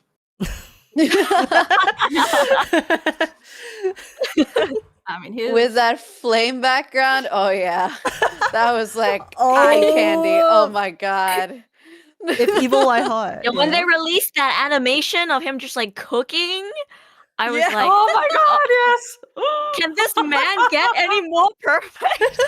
That was so peak. It's so funny how they laid out like all his fan service like on the videos and the social media, and then in the actual story, like he's just therapy man, he's so chill. Wife of the Sorry, patch. but Before that, I just wanted to like also add on to what Age said about Rover further getting humanized. What one quote of Luke's that really stuck out to me was, "We didn't just follow you because you're a hero or you're the hero. We followed you because you're you." That's probably not verbatim, but for me, that stuck out because if he had said that in 2.x, or if someone had said that in 2.x, I would have been like, okay, but who actually is Rover? Like, Rover doesn't seem like a fully fledged character and person yet, but at this given point in time, through all the previous events, like, and all the recent events, like, Rover has a much more concrete character to land that quote on, and I felt like it hit really well.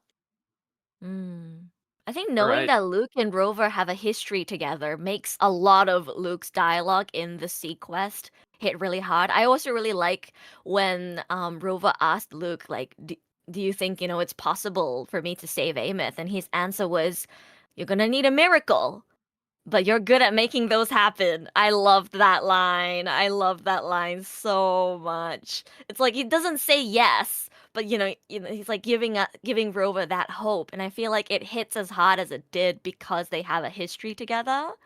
Yeah. Wait, Arrow, how large is your notepad file of quotable lines from Luke exactly? I think I just remember some of them off by heart because it hit so hard for me. I wasn't expecting so many lines to hit so hard for me. All right, Reedy, Amanda, Zora, what do you guys think? I mean, personally, I didn't like Rover at the beginning of the game. Honestly, I really hated them. But I can see like they've always been a flawed character, and because I never thought of them as this godlike being ever before. And because I always thought they were like of course they have like crazy things they can do that nobody else can do, but at the same time their personality didn't match. And of course it wouldn't because they don't remember anything. But for the first time now, more than ever, I finally like can see where they're trying to go with Rover's character. Like I'm actually seeing Rover as a character more than just it's just there. Um I feel like Rover's what was I saying? I was about to say something. I felt Forgot. that. Anyways, but yeah, they really humanized and made Rover more like with a personality now because they're trying to understand where they're from, who they are, and they're meeting all these people that they obviously knew in the past. And for me, I'm just keep thinking about like why did they erase their memories when they have so many people that care about them? Because I feel like the reason that Rover did it was probably because to save someone, they had to do it. I feel like I don't feel like it's for selfish reason because they were burdened by their power or their role in this whole thing. They have to save the world, whatever it was. I feel like they had to do it to save everyone or someone. Wouldn't it be wild to think that Rover wiped their memory to stop themselves from doing or saving someone because they know that the consequences of saving them would be, detrimental to like a world or, the I don't know, uh collective of people? Like if the direct consequence of them saving a person would then potentially destroy something, a world or a civilization, or allow for something to come out or someone to come out that shouldn't be, and they knew that they would, just by extension of them being Rover, attempt to save them. Well, there comes the question if Rover was selfish back then, like they only wanted to protect the people they care about, or they cared about Solaris 3. That's like the thing here. I don't believe, or I don't know, but it seems like Rover didn't care about Solaris 3, but rather the people in it. And more like I don't know actually, to be honest, because if they could only save one person, then that defies that they cared about anyone else, right? So Yeah, that's a good I question. mean, that's Can't the answer that. that's the moral dilemma, though, right? Are you going to like save that person that you have that connection with, or are you going to try to save this more like general mass of people that you know is for like the greater good? Like, obviously, you can care about both, but maybe it's like, which one do you care about more? And then maybe Rover wasn't like knew that they would be unable to, like you said, to make that decision. So then they would be forced to.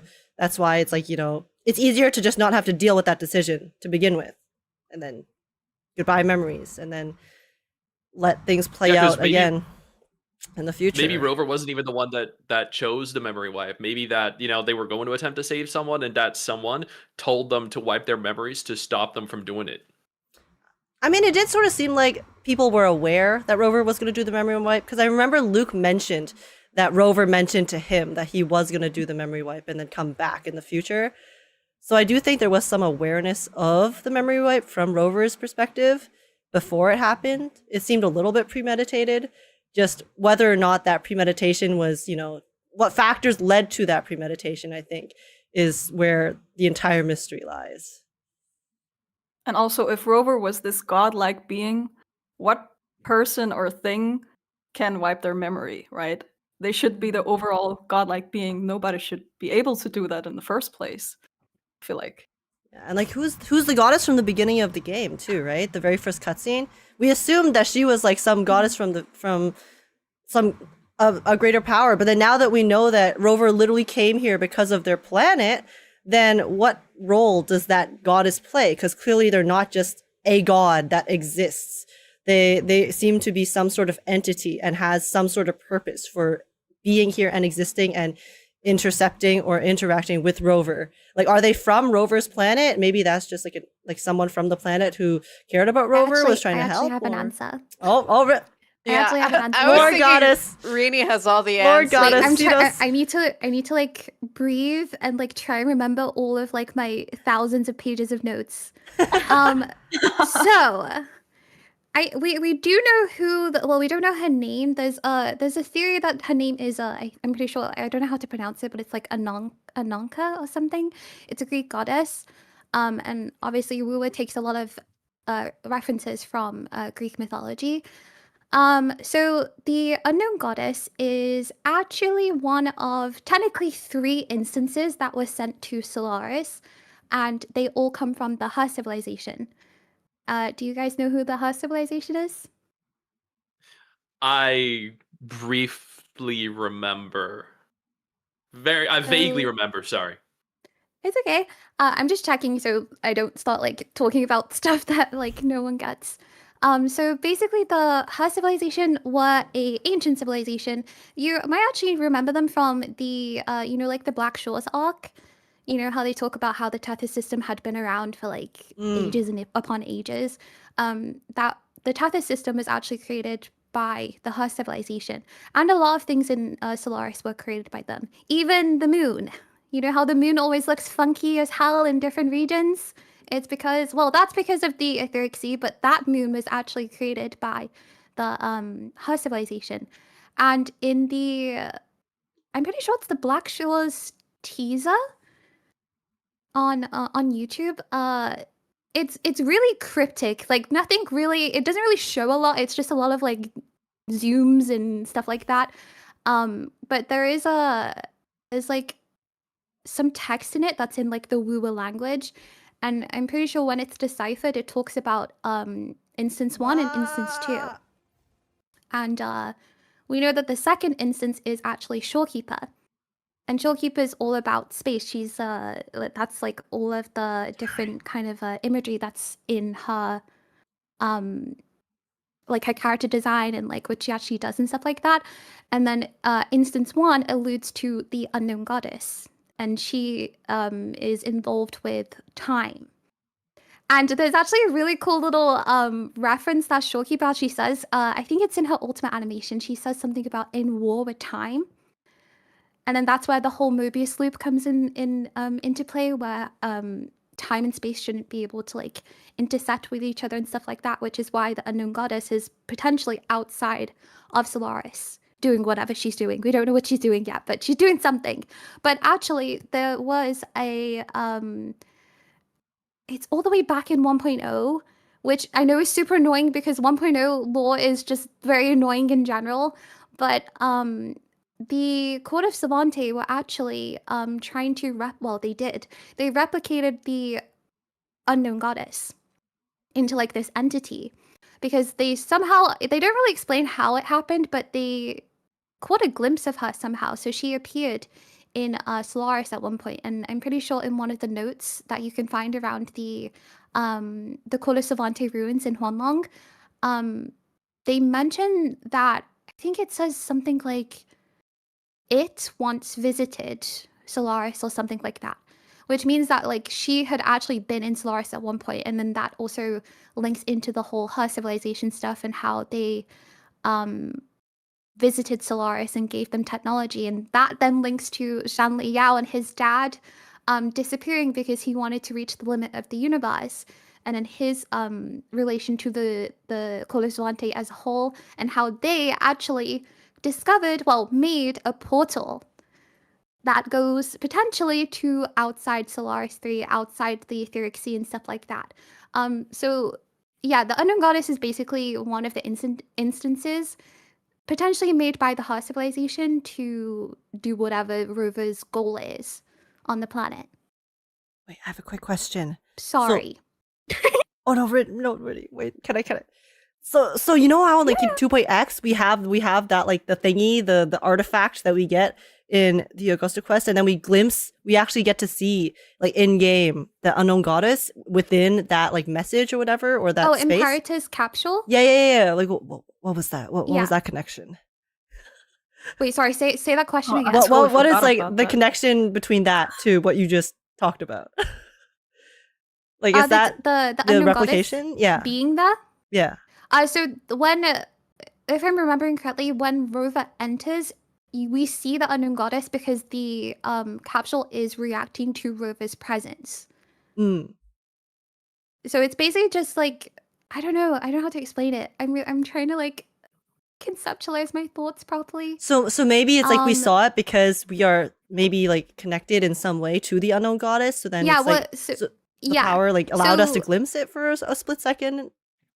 Yeah, so it would, because Rover's the arbiter, they have the ultimate authority over the Sentinels and stuff like that, and potentially maybe Solaris. But yeah, it was just like, it's basically like a security system just activating to like recognize that like, oh, this person is basically like the admin in a way. It was like a reference basically. Oh my god, the Unknown Goddess is just working in IT. Yeah. She's tech support for Solaris. Doing, but we do know that she does have relations to time.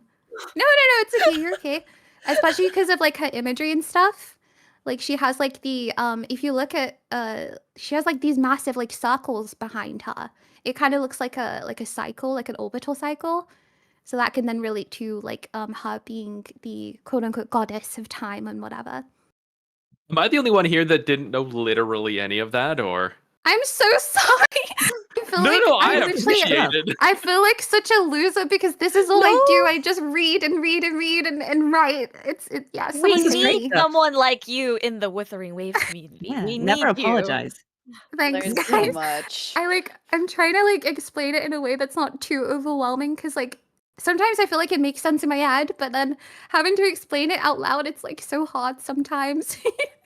I'm just sitting here trying to not writing ask it down fast. I'm like holding myself back from being like, Rini Sensei, tell me about this next. No, honestly, ask away. Like, it's fine. Okay, Amanda, what are your thoughts on everything we just learned and like the lore drops for Rover? Let me summarize that in a singer. No, I think that's all brilliant. Weirdly, because I speak to life lessons a bit, I was actually aware of the hair civilization because he's told me loads about them. But I think you summarized that really well. And I think when I started playing this game, I think because I started playing it later, I wasn't day one because I didn't know it existed, right? So I didn't start playing it until I think May last year. So when it was already in 2.3. So I started quite late. And I think I had no real... expectation of what the story was going to be outside of what I'd worked on, which is obviously completely different than the 1.x storyline. So when I opened that game, I think weirdly my first impulse was, oh, Rover is from space because of how that opening sequence is. And I just thought, well, this is a sci-fi-esque game.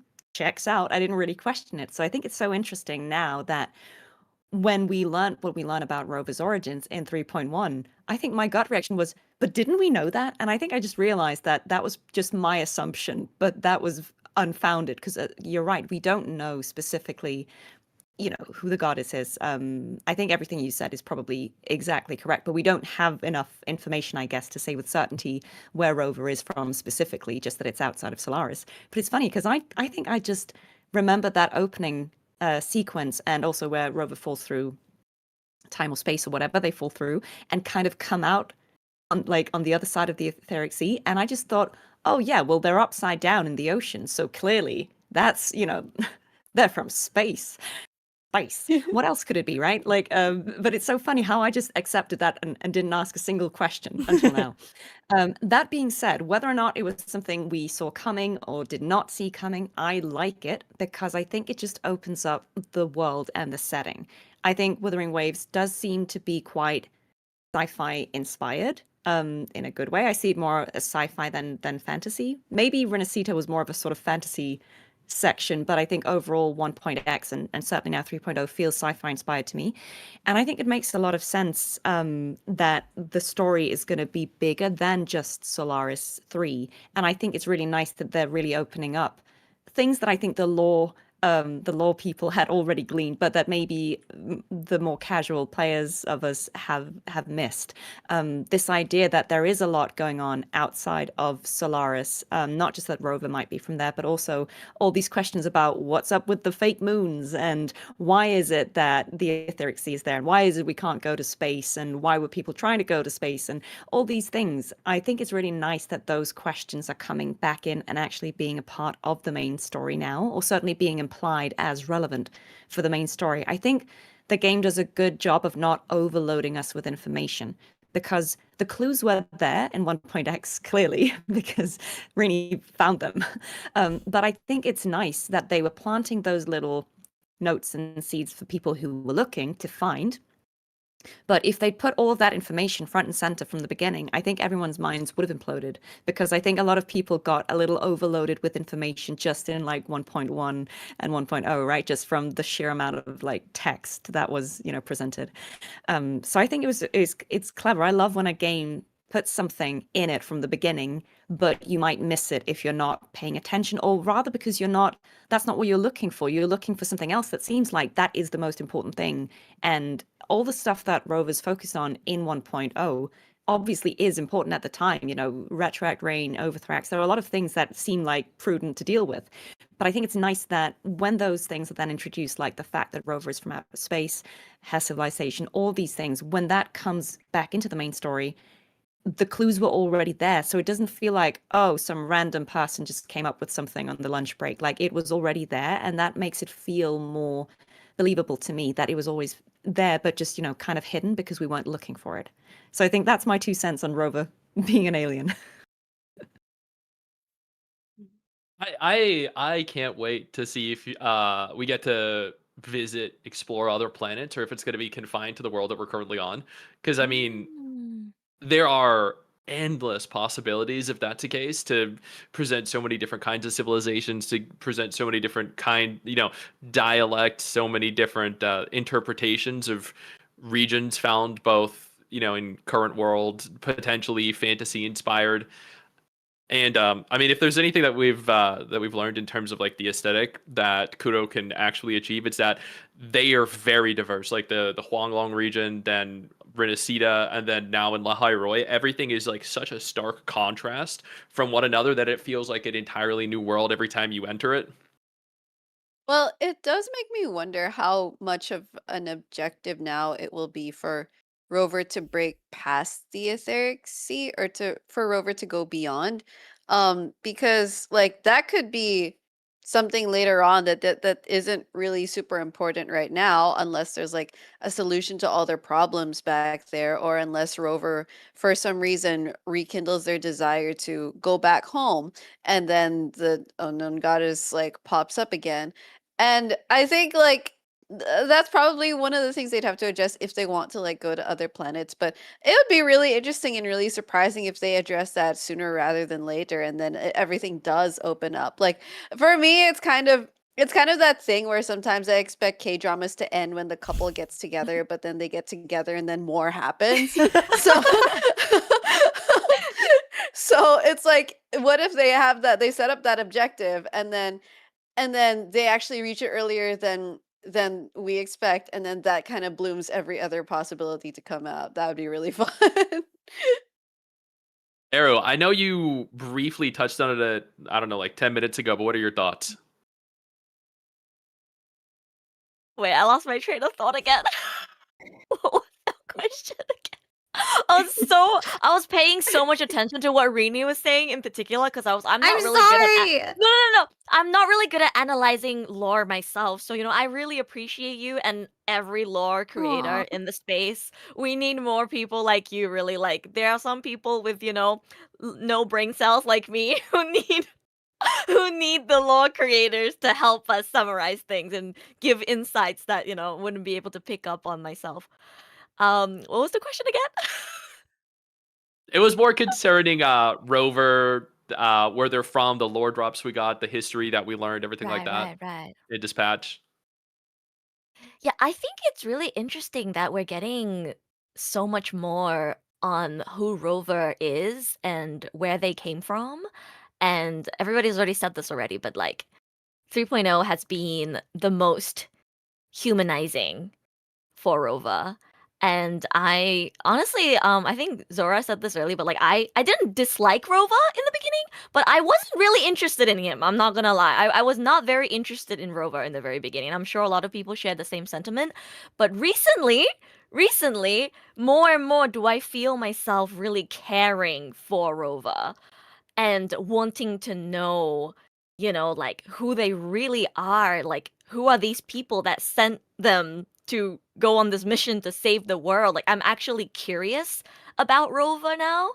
And I think that really shows how good the writing has been in 3.x, and I'm excited to see them expand on that even more. Yeah. All right, talking about expansion on characters, what does everyone think about the 3.2 characters? Because we have Lucille and Sigrika coming. And or is Lucille confirmed to be coming No, in 3.2? it's just I think it Sigrika might be 3.2. just Sigrika. It's Yeah, just yeah, Sigrika. yeah. And then I just saw I'm assuming Sigrika. reruns. Okay. What does everyone think about the characters? Her character 'Cause, I model mean, is Luuk like the had a lot of prettiest one hype. so far. Sigrika's character who's- model is So unmatched. cute. Yeah, it's Sigrika. unmatched. I really I'm so like her color happy we got palette. to see her a little bit in Luke's Sea quest. We didn't get to see her much in the 3.1 main quest, so I was really happy we got a bit more of Sigrika. Her model is so pretty. Yeah. I don't think so. You don't think so? Really? Oh. She's I mean, she's not ugly. She's pretty, but she's no. Oh, I'm talking about like the model itself, like the design itself. It's like Okay. I'm like okay, but the model, like looking at her hair in the game, I was like, bro, there's something about this 3D model that they've made that just looks really good. I'm still gonna pull her though. Oh, okay. I'm skipping. I'm trying my best. I'm broke from Luke. Yeah. Yeah, we heard the thousands of dollars spent on him at the beginning. I tried pulling for Luke after doing the story, even though I burned all my funds for Amos, and I lost my 50-50 to Genshin. Can I please get an F in chat? No. Oh my gosh. I'm gonna keep trying. I lost my 50-50 too. Oh. Oh Wait, did anyone here actually win their Luke 50-50? Yes, no. I won I like think I did. 3 of them. I actually got There him we go. early. Nice. Wow. Wow.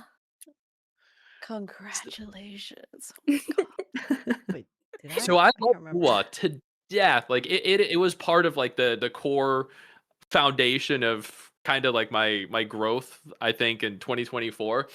But I absolutely loathe the 50-50 in the game because I've won one single 50-50 out of every character, and I pulled for every character Really? except for, yeah, I've won one 50-50 in the entirety of the game's history of That's characters. rough. Wow. Ouch. That is rough. Wow, I can never complain about my bad luck ever again. I'm so sorry. Holy guacamole. Yeah, my bank account Whoa. is sorry too. Oh. Oh. Okay, what does everyone think about the Cyberpunk collab coming up then? I'm so excited. I'm excited, but Oh my God. I want more info. I want more info. Yeah, Give us they're more keeping it info. under wraps. They haven't said anything. Yeah. I think they're gonna tease it for the 3.2 live stream.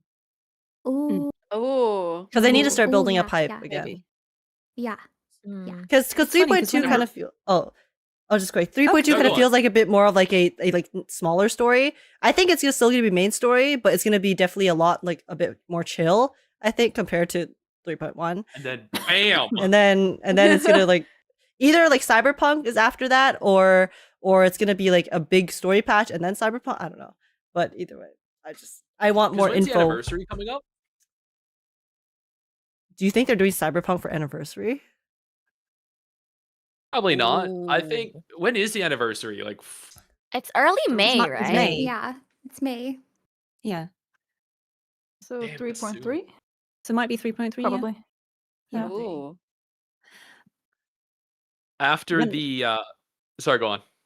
No, I was just going to say about the Cyberpunk. I just assumed because of Luke talking about New Federation, and we've had hints about New Federation being a place that is of relevance. Everyone seems to be leaving it.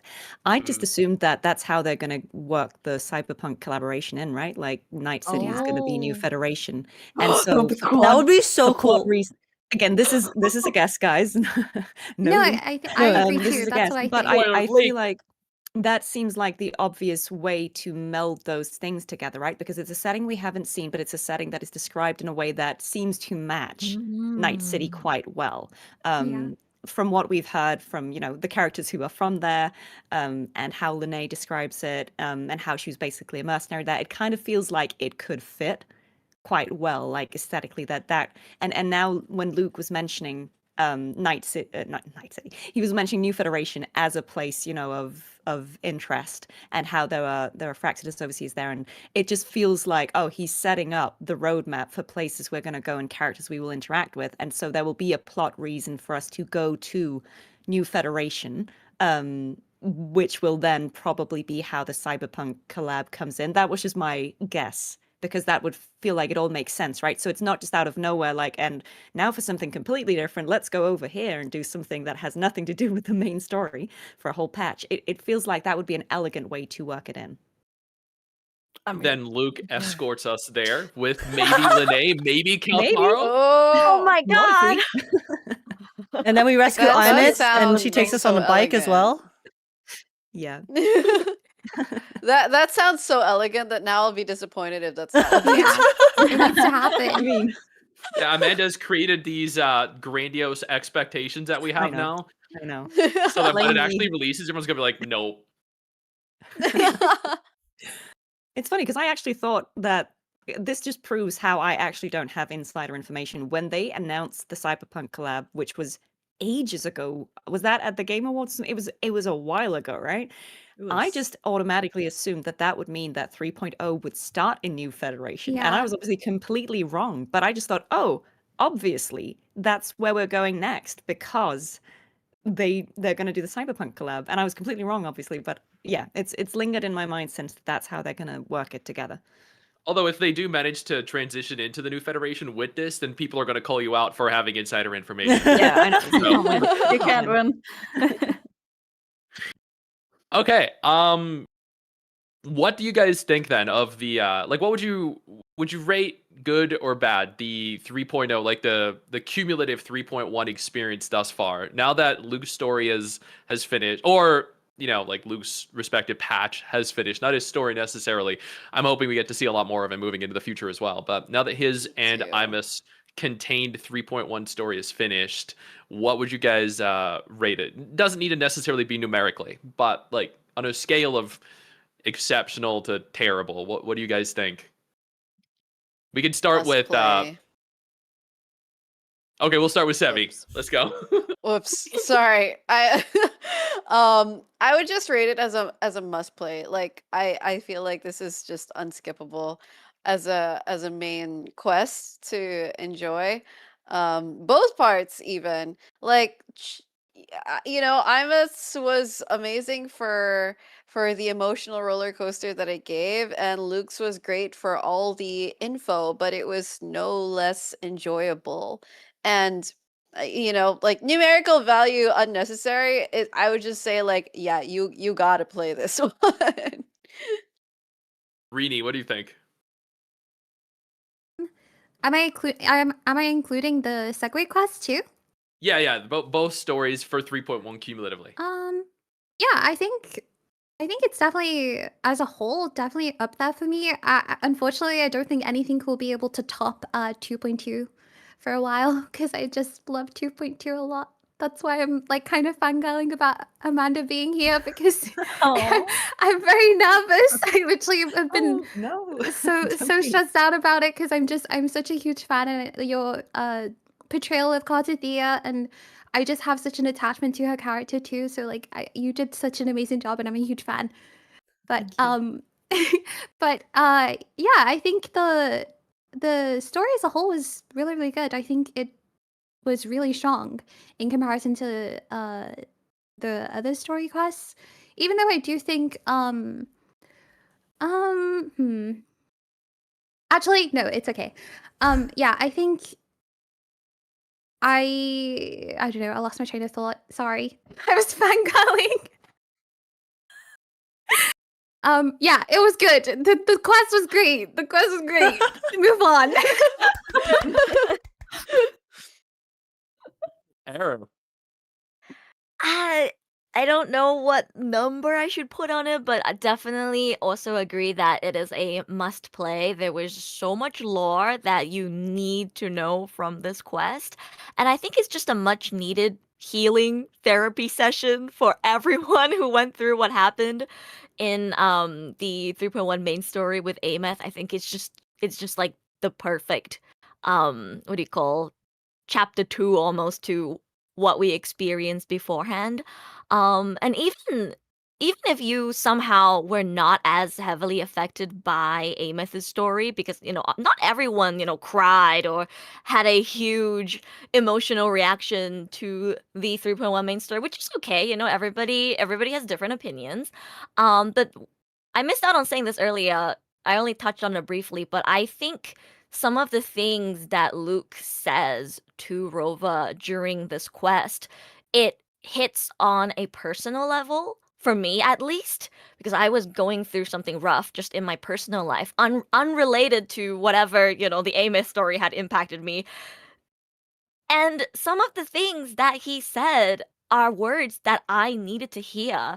And it genuinely made me feel better about some of the struggles I was going through at the moment, because I had let grief and anger burn me out, and I was becoming obsessed with the results. And I had forgotten the joy I felt along the way. And it was just so crazy that, obviously Luuk was giving these advice to Rova, who was dealing with the loss of Ameth, but somehow it resonated with my personal life.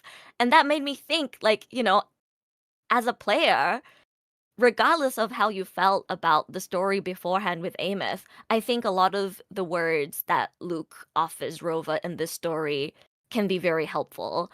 And to me, the writing really shined through on how much heart there was in the story. And I thought it was really beautiful, and I really, really liked it. I did not expect myself to cry. I went in expecting fan service, maybe going on a date with Dr. Luuk, but instead I started crying, so yeah, it was a very good quest. I would give it a 9 out of 10. Again, not 10 out of 10 just because nothing is perfect and everything can always be, improved on, but it was very, very good, and I loved this quest. Okay, how would you improve on Luke's model? He's perfect just the way he is. Let's close. Sorry. Oops. Who said that? I'm kidding. Who said that? Option to remove gloves. Oh. Sora, what did you think overall? I have one word. Cinema. That's it. Absolute cinema. Can we talk about that cutscene? Which one? Can we? Oh yeah, we haven't spoke about it. What Can we cutscene? talk? Cinema reminded me of that moment with the Nivora reveal. Yeah. With the 360 headshot and everything? That scene? That was absolute cinema. The word cinema just reminded me of that cutscene. That cutscene was so good. I was screaming and kicking my feet while watching that. The voice acting there too was Yeah. When Rova showed up at the end, I got screamed. goosebumps. I was so Oh my shocked. God. God. It's crazy. It was so I good. was more creeped out when Nivora like stood up or like crept back She up. was I was arisen like, from I the hate dead. that. The Yeah. bones cracking. Ugh. Yeah. So good. There are actually so many epic moments in that. The rover appearing behind Navora, the Luke jumping or grabbing the gun to do the flip and the 360 hedge. Like, it was the cinematography for the game has just gotten absolutely wild, especially in the 3.x series. They were taking like the presentation of a narrative and just going like above and beyond at this juncture, I feel. But Amanda, what do you guys think overall? Amanda, you first. I thought this was a brilliant patch, and I think it's hard for me to sort of objectively compare to patches that I worked on because 2.2 will always be very special to me on a personal level because that was the first I saw of this story. So that was my entry point, which is obviously a strange place to start. But I think because that was a new area, it made sense.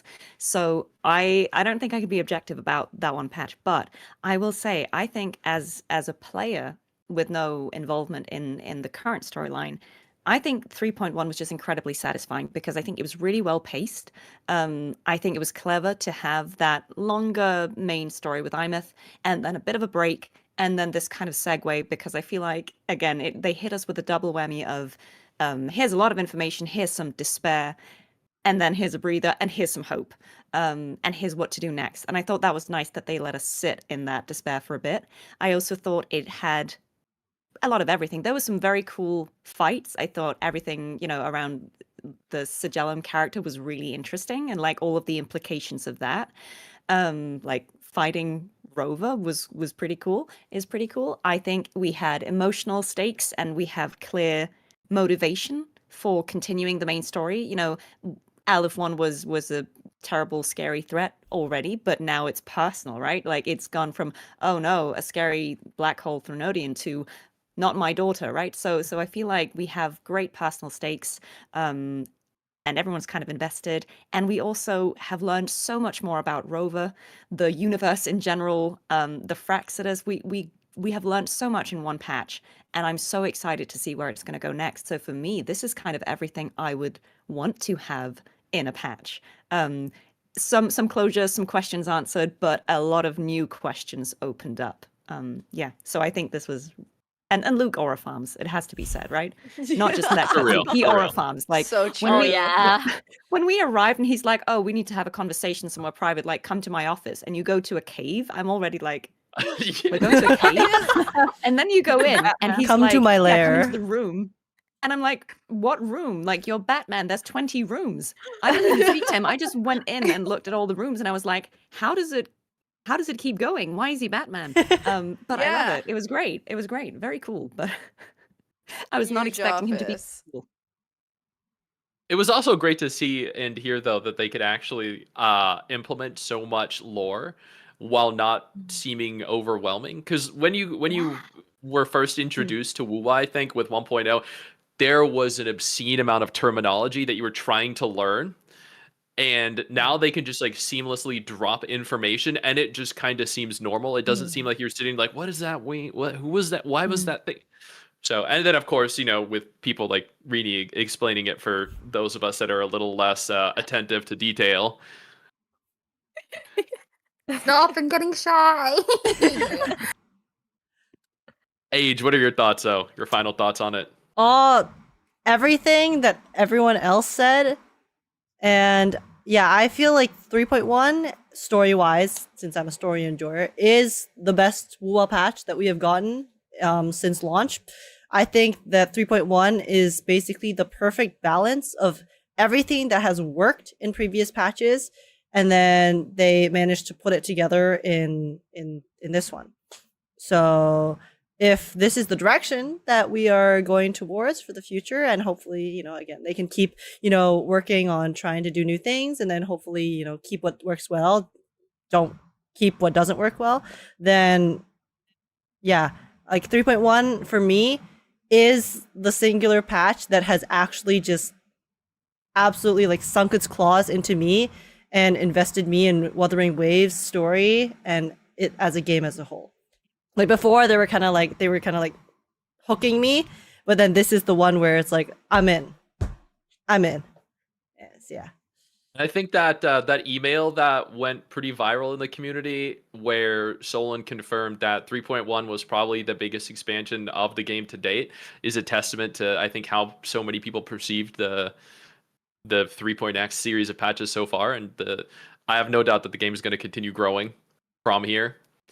Although before we end the podcast, I'm curious for each of you, and we can go through like Age, Amanda, Erosha, etc. What gacha games do you guys play? Like outside of Wuthering Waves? Age. Oh, me first. Wait, firstly, what's your opinion on 3.1 as well? Oh, I thought that it perfectly encapsulated the entirety of the story of Wuthering Waves, pretty much up until that point, because how they gave so much history and backstory on Rover in a patch that was heavily Imeth focused in Luke's story, while also giving Luke so much time to develop as a character as well and feature him to such a, you know, in such a prominent way, was just marvelously done. And I agree. I feel like most of you have said that the humanization of Rover has been a very compelling point. Seeing Rover develop from what seemed like a very monotone, very emotionless husk of a human being at the beginning, and even the voice actors that played both male and female Rovers, how they portrayed them as having such a, you know, lack of emotion and expression, to see how they emoted in 3.1, just merely down to little like micro details like deeper breaths or little mumbles here and there to really like further like narrative points. That was just handled so beautifully in a way that no other patch has done thus far. And I think like all these little micro details have helped enhance Wuwa overall. And seeing all these different threads that have been woven throughout, I don't even, how many patches have there been? Like 15 patches so far, 13 patches over the course of the last year and a half. Like seeing all these threads just kind of come together in this amalgamation of, for lack of a better word, perfection, has been enthralling and engaging in a way that I didn't expect to see in a gacha game. Because typically, like, gacha game stories are considered to be fairly and relatively weak comparatively to AAA budget games. And seeing Wuwa kind of like up that scale to where it could be compared to a AAA budget game has been like nothing short of remarkable. So that's pretty much what I think of the entirety of the history of the game leading up to 3.1, and the culmination in 3.1 being the best patch, like unarguably. I'm sorry, Rini, I know you said 2.2, and Amanda also with her bias against her patches. Oh, fair. But yeah, they're my thoughts. But what? So everyone knows, what games do each of you play as well? Starting with Age again. Oh, okay. Still starting with me. I play a lot of gacha games. Is it just gacha games or like other games too right now? Yeah, just gachas. Actively currently I'm playing. I'm gonna go down the list. I'm playing Zenless Zone Zero, Wuthering Waves, Honkai Star Rail, Reverse 1999, Uma Musume, Endfield. On and off sometimes, Love and Deep Space, but currently off. And then recently, I also started playing a bit of Genshin again, casually, to play some of the Nodkai stories. So yeah, those are my current gacha games. A connoisseur of great games. Amanda, do you play anything outside of Wuwa? Not gacha games, no. Sorry to disappoint. People sometimes ask me if I'm not allowed to, like contractually, play other gacha games. That's not the case. The real reason is just that I don't have the time to keep up with more than one live service game. That's just the truth of it, because I'm the imposter here. I'm not a full-time content creator or anything. This is not my full-time job. And so I'm doing this as much as I have time to, but I can't keep up realistically with more than one live service game. So because I'm a narrative gamer, and what I'm doing in my streams is mainly talk about storytelling in games, I tend to play single player games because they're shorter and we can kind of like dive into that and get it done, and then the game is done. I just can't play more than one live service game. But I had my 50th stream yesterday, and I never thought I would stream more than once. So this is you know, I know these are rookie numbers for you guys because this is your actual job, but it was something that was just interesting to me because I never thought I'd do it more than the one time, and here we are. Now you're streaming Mass Effect too. I So- know, yeah. Great Resident narrative game, guys. Evil. It's a good game. And Resident Evil, as know. everyone else is doing. Ooh. Wow. Wow, going Edu, from what me to about you? Amanda makes me look like a degenerate. My goodness. A little bit.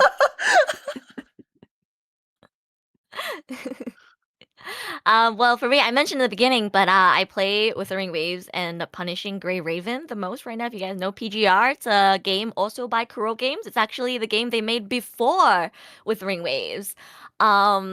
I think it is a fantastic game. A lot of my viewers are people that, you know, got into Wuwa because they were PGR players before Wuwa was released, and I'm not caught up in the story, unfortunately, because it took me so long to start playing the game, and I have, you know, years of backlog to catch up on. But it's a really good game, and I really hope more people give PGR a chance. PGR has fantastic writing and combat system. I also used to play Genshin and Star Rail, but like Amanda says, it's kind of difficult to catch up to multiple live service games at once. I am actually also not a full-time content creator. I'm a full-time voice actor and translator. That is my main job. I do stream a lot, but it's not my full-time job. So I don't have the time to be caught up to multiple live service games at once, unfortunately. But I do also play Uma Musume. I do also play Love and Deep Space. Which I would like to mention that Luuk actually shares the same voice actor as one of the Love and Deep Wait, Space boys, really? in Japanese at least. Yeah, yeah. Who? Raphael. Oh. Okay, that checks by out. That checks Tachibana out. Shinnosuke-san. Yeah, Raphael is Tachibana Shinnosuke-san, who also voices Luuk. So I thought that was really interesting. But yeah, I really wish I had time to pick up Zenless Zone Zero as well. I've also been playing Arknight's Enfield recently. But yeah, it's really hard being up to date with multiple live service games. But yeah, I hope everyone gives PGR a try. I really, really love PGR. Yeah. Rini. I mostly play Wuwa. That's like the only real gacha game that I'm like super dedicated to, as in like I play it daily. But I recently got back into Honkai Star Rail, which has been a wild ride. I'm just at the beginning of the Amphorius arc. So Oh, wow. I have Enjoy. about 50 hours to get through. But I am Oh, enjoying wow. it. I am enjoying it a lot. I'm actually an OG Honkai Star Rail player. I played it when it first came out, and then I played up until 2.53 when Firefly was released, and then I went on a break because I couldn't deal with Sunday yapping at me for like an hour straight. So I gave my up. And then gosh. 2.3, it literally drove baby. me insane. Or no, I think it was 2.2. And then was it? Wait, which was 2.2? The Sunday Yap Fest was 2.2, I think. Yeah. The thing is, I loved Sunday. So like before, you know, when he was announced on like the live stream, I was like, oh my god, Sunday, he's so beautiful. he's gonna be my husband. And then that quest just, yeah, that threw everything out the window. I was like, I'm not Oh dealing my with this. gosh. Get him away from me. Oh my But- gosh. But now that She I've got got back the into it, ick. I did, and I felt so bad because he's so pretty. But getting back into it, like I still have like a little bit of a soft spot for him, especially because at the point I'm at right now, he's with the Astral Express. He's with them. But yeah, I'm enjoying HSR. And outside of Wuwa and HSR, I play ZZZ as well. I'm on a little bit of a break on it right now because I haven't really been enjoying the story recently. But I did pull for Aria. I got Aria yesterday. I'm really happy about it. And I want to get Nangong as well. And then I do play Reverse 1999 every now and then. Like, I go on breaks frequently with that game because I feel like it's a very good game for like casual players. Like, you can just take your time with it. The storytelling is really beautiful and the art is also really beautiful in that game. So I do go back to that every now and then. I play on my phone, so usually I'll like if I'm chilling in like the living room or something, I'll just get it up on my phone and play through the story. But yeah, that's all the gacha games I play. Nice. What about you, Savvy? Oh, it's just Wuwa and Genshin. Like I tried. I mean, I played HSR before Euphorius came out. But see, my relationship with gacha games is a little weird because it's only recently that I've been able to like just fully immerse myself in the story and just enjoy it for that because like for the first few years of my channel, like my content revolved around like guide making and builds and stuff, which is fun and all, and I still do that to some extent. But now that I'm able to just enjoy the games and stories for what they are, I've been finding it really fascinating and fulfilling. And honestly, at this point, like even with just Genshin and Wuwa, because their stories are so rich, like my cup is full. I'm good. I also don't think I can like keep up that many live service games personally. So yeah, I'm happy with those two. All right. Sora, what about you? I only play Wuwa and Honkai Star Rail. That's it. I really don't have time for more. I'm a full-time student. I do this on the side and whenever I have time. So it's just not realistic for me to play more than 2 right now. But it's my last year, so maybe afterwards I can pick up some new new gacha games. But for now, I'm just gonna focus on 2 because I really can't like really enjoy the story of a game if I have so many other things to do and other things to play. I feel like I don't think that's fair for the game. So when I want to play the game, or I want to play Zenless Zone Zero as an example, but I just can't fully invest in the story, and I think that's unfair. Then I don't want to play it now. But those are the 2 games I play. That's it. So Age, it's just you and me that play handfuls of gacha games. Yo, Sticks, I need you Just to for I me- need you to say your list right now, please. Okay. Nikke, Arc Knights, OG Arc Knights, Arc Knights Enfield, Wuthering Waves, Punishing Grey Raven, Path to Nowhere, Chaos Zero Nightmare, Guardian Tales, Reverse 1999. It's still going. Wow. And oh god, I'm missing like at least 2. I used to do Girls Frontline 2, but then they kind of ruined that for me. I did Genshin from first beta CBT 1 up until 3.0. Oh. Yeah, I was one of the first content creators reached out to cover Genshin. A friend of mine, Cry, and I we were covering it when people were still labeling it an MMO. So Oh, that's wild. What? It's a long Yep. time. OG, OG. Yeah, I think I play like concurrently about 10, maybe 12. I'm just forgetting 2. I think max I've ever But- gotten to was 12. Wow. So. But I was like barely Are your playing some of days, those. like 30 hours long? Like how? I have like LD player up, and then I'll have Mumu player up, and then I'll have the PC clients of games You up. got your and I'll phone, you got your just- tablet, your laptop. Exactly. I Oh have my god, you two gaming phones multitask. and- It's difficult, but I do. My wife actually got me like a gaming phone last year just to kind of help with that. So there's one less program running on my computer. And then on your phone, you have to do the split screen. One on top, one on the bottom. Dude, it is a challenge, but at the same time, like for me, like covering gacha games and because I have two channels, right? My MMO channel, which is like 360k subs, and then my gacha channel, which has almost 100. But for me, like doing the dedicated YouTube videos is my main job, whereas streaming's just there as a hobby to do for funsies on the side and to connect with community and to like accumulate footage. So as much as like for better or worse, the channel lives or dies by the games I'm covering, and I don't want to like put all the eggs into one basket and just cover a singular game because you might have a bad take and then the community hates you, or a game might decline and then you have nothing to cover. So for me, it's the more games I cover and the more games I can integrate into that cycle of games, the more things I have to cover, and then you're never like presented with this opportunity or presented with this reality where something might like your career might just disappear overnight. So that's why I cover so many games. Cool. And for the most part, they're all for the narrative too, because I'm also a big JRPG guy. Like I grew up playing JRPGs throughout my entire childhood. So, and JRPGs are like 100 hours of talking and like 3 hours of gameplay. So And Furious. But yeah, exactly. I've heard.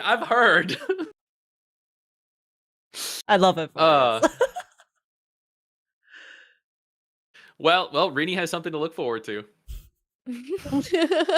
There will definitely be some crash outs for Rini, though. I think in Amphorius, based off of what I've heard just now. I think there will be a crash out or two, but it'll still be overall really fun. I think you'll enjoy it, pending those crash outs. Actually, I haven't played Amphorius yet. Like, I play HSR, but I haven't. Like, I just came back from a long break, like 8 months, where I didn't play any gacha games at all. So I'm trying to catch up, and I'm at 3.4, and I heard that's gonna be traumatic. Oh, 3.4 is really good. I don't know. So I'm excited. Okay, well, we can call that there because it's been a solid 2 hours or just slightly over. So I appreciate everyone for being here, part of the podcast. Like last time, it's the genre for a lot of people is very tribalistic, very hate-filled, lots of malintent and malicious agendas going around. So it's awesome to just get, like handfuls, collectives of different content creators, and in some instances, like with Eru and Amanda, voice actors as well that play characters that we love and that do content creation either as a career or as a hobby on the side as well, together for podcasts or content like this to make things a little brighter or a little more positive and just kind of have fun and show that Western content creators and Western content in general is also very positive, and there are lots of talented creators out there that aren't just manifesting hate and trying to bring just lots of anger, upset, and negativity into the genre. So it has been an absolute pleasure having you all here discussing all of 3.1. And for everyone watching both on YouTube and on Twitch, if you don't follow everyone here, they're all also incredible people and content creators.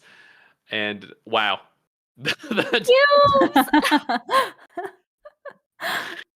And I would love to have each of you back on again for future podcasts if you're all interested. Yeah, always. I'd love to come back. Thanks so much for having us for Yeah, this thank one. you It was so so much much. fun. Yeah, thank you. Guys. Thank you. Perfect. Luke Thank you all for being lovers here. plus Rini.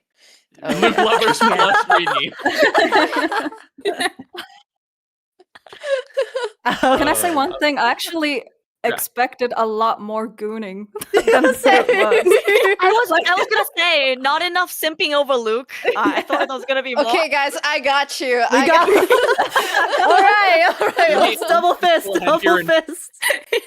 Let me full screen Sevi real quick then.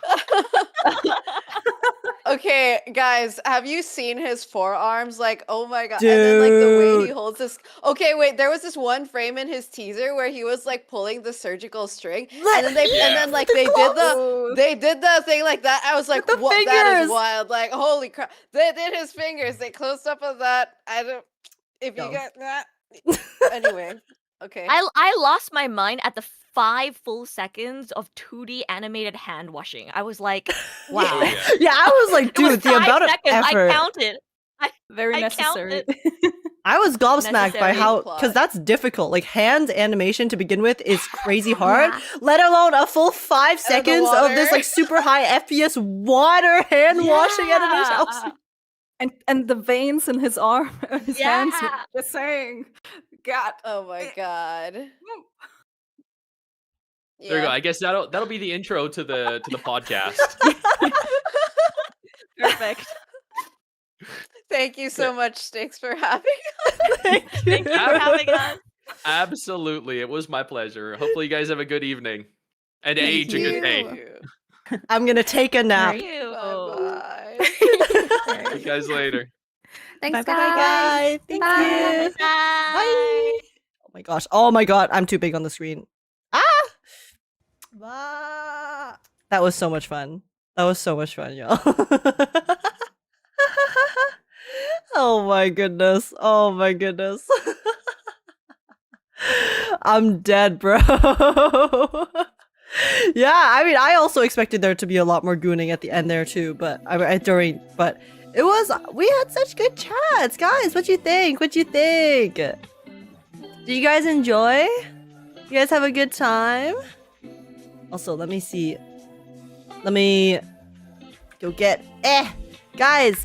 Okay, I don't have everyone's links. I don't have everyone's links. But these are everyone's names. So everyone, please go send oh whoopsies. Oh my god. Sorry. Sorry. 1 second. Everyone, please go send everyone who is on the podcast lots and lots of love. It was so much fun to chat with everyone, and also just hanging out. And I feel like I learned a lot. And it was really nice to just bond over a game we all love. So yeah. That was great. Okay, also chat, I'm gonna end the share chat right now, so say goodbye. Say goodbye to Styx's chat. Everyone say peace out. Say peace out. But yeah. That was so lovely. I hope you guys had a very lovely time too. I didn't expect Amanda to be there, but it was lots of fun. Yeah, it's always so nice to see Amanda. I love Amanda to death. Amanda is literally such a sweetheart. So no, it was really nice. It was really nice to talk with everyone. We had lots of nice 3.1 yaps, and yeah. Hopefully we'll get to have more yaps in the future. I mean, speaking of yaps, though, I do have my story review that I recorded like literally 2 weeks ago that I still haven't posted, so I will be posting that within the next 24 hours probably.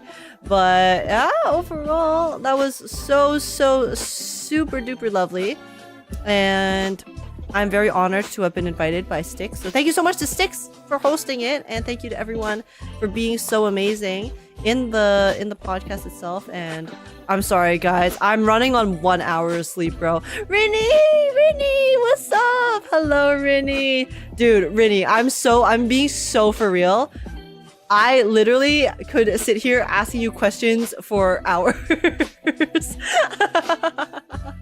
If you're down in the future, we definitely have to like sit down together and just chat about lore. You can teach me. You can be my teacher.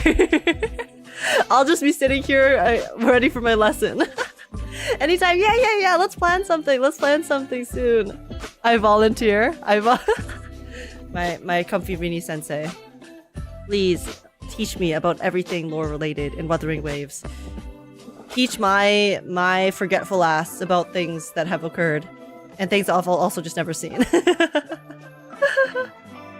But yeah, the only readers in gacha. Life is also really good with lore stuff too. Maybe I can like see if I can grab Rini, you and Life together, and then it could be like I could actually be like the student. I'll be the student in a classroom with lore gods like yourselves. That'll be fun. Okay, I'll definitely like plan that and hopefully try to make something work. But A pure lore gacha cast. Yes, a lore gacha cast where it's Rini and Life talking to each other, and I'm just sitting there absorbing everything. Oh my gosh, but that'll be okay. Now I'm excited for that. Okay, I'm definitely gonna do that. But anyways, for today though, a lore fest, a lore cast. Exactly. Oh yeah, we could do like a lore cast. Oh, that's a good one. Megabyte. That's a good little term there. Yeah, let's. Hey, maybe we can start up some lore casts. Who knows? Okay. Anyways, so okay, guys, I've said anyways like 5 times. I am on 1 hour of sleep right now. I am very, very tired. So I am going to go take a nap. I'm going to go take like a 5 hour nap. And I will be back in the mid-afternoon EST. And we will play some Reverse 1999. We will be finishing Chapter 11 today. On this day, we will be finishing Chapter 11 of Reverse 1999. So that next week we can start Chapter 12, which is the new current patch. Alright, sound good, everyone? Sound good? Is Styx gonna continue streaming? Doesn't matter. I'm rating Styx anyways. So, yeah, we're gonna send you guys over to Styx's channel. Hopefully, Styx is gonna continue streaming after this. But yeah, thank you so much again to Styx for having me on the podcast. And also for the AOD, for everyone who is here for AOD, I'm so sorry. I forgot to switch the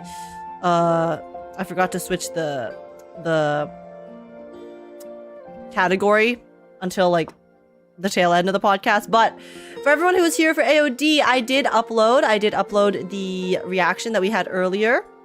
We had a reaction to the live stream, so please go check that out if you guys missed it. I would super appreciate that. It's right here.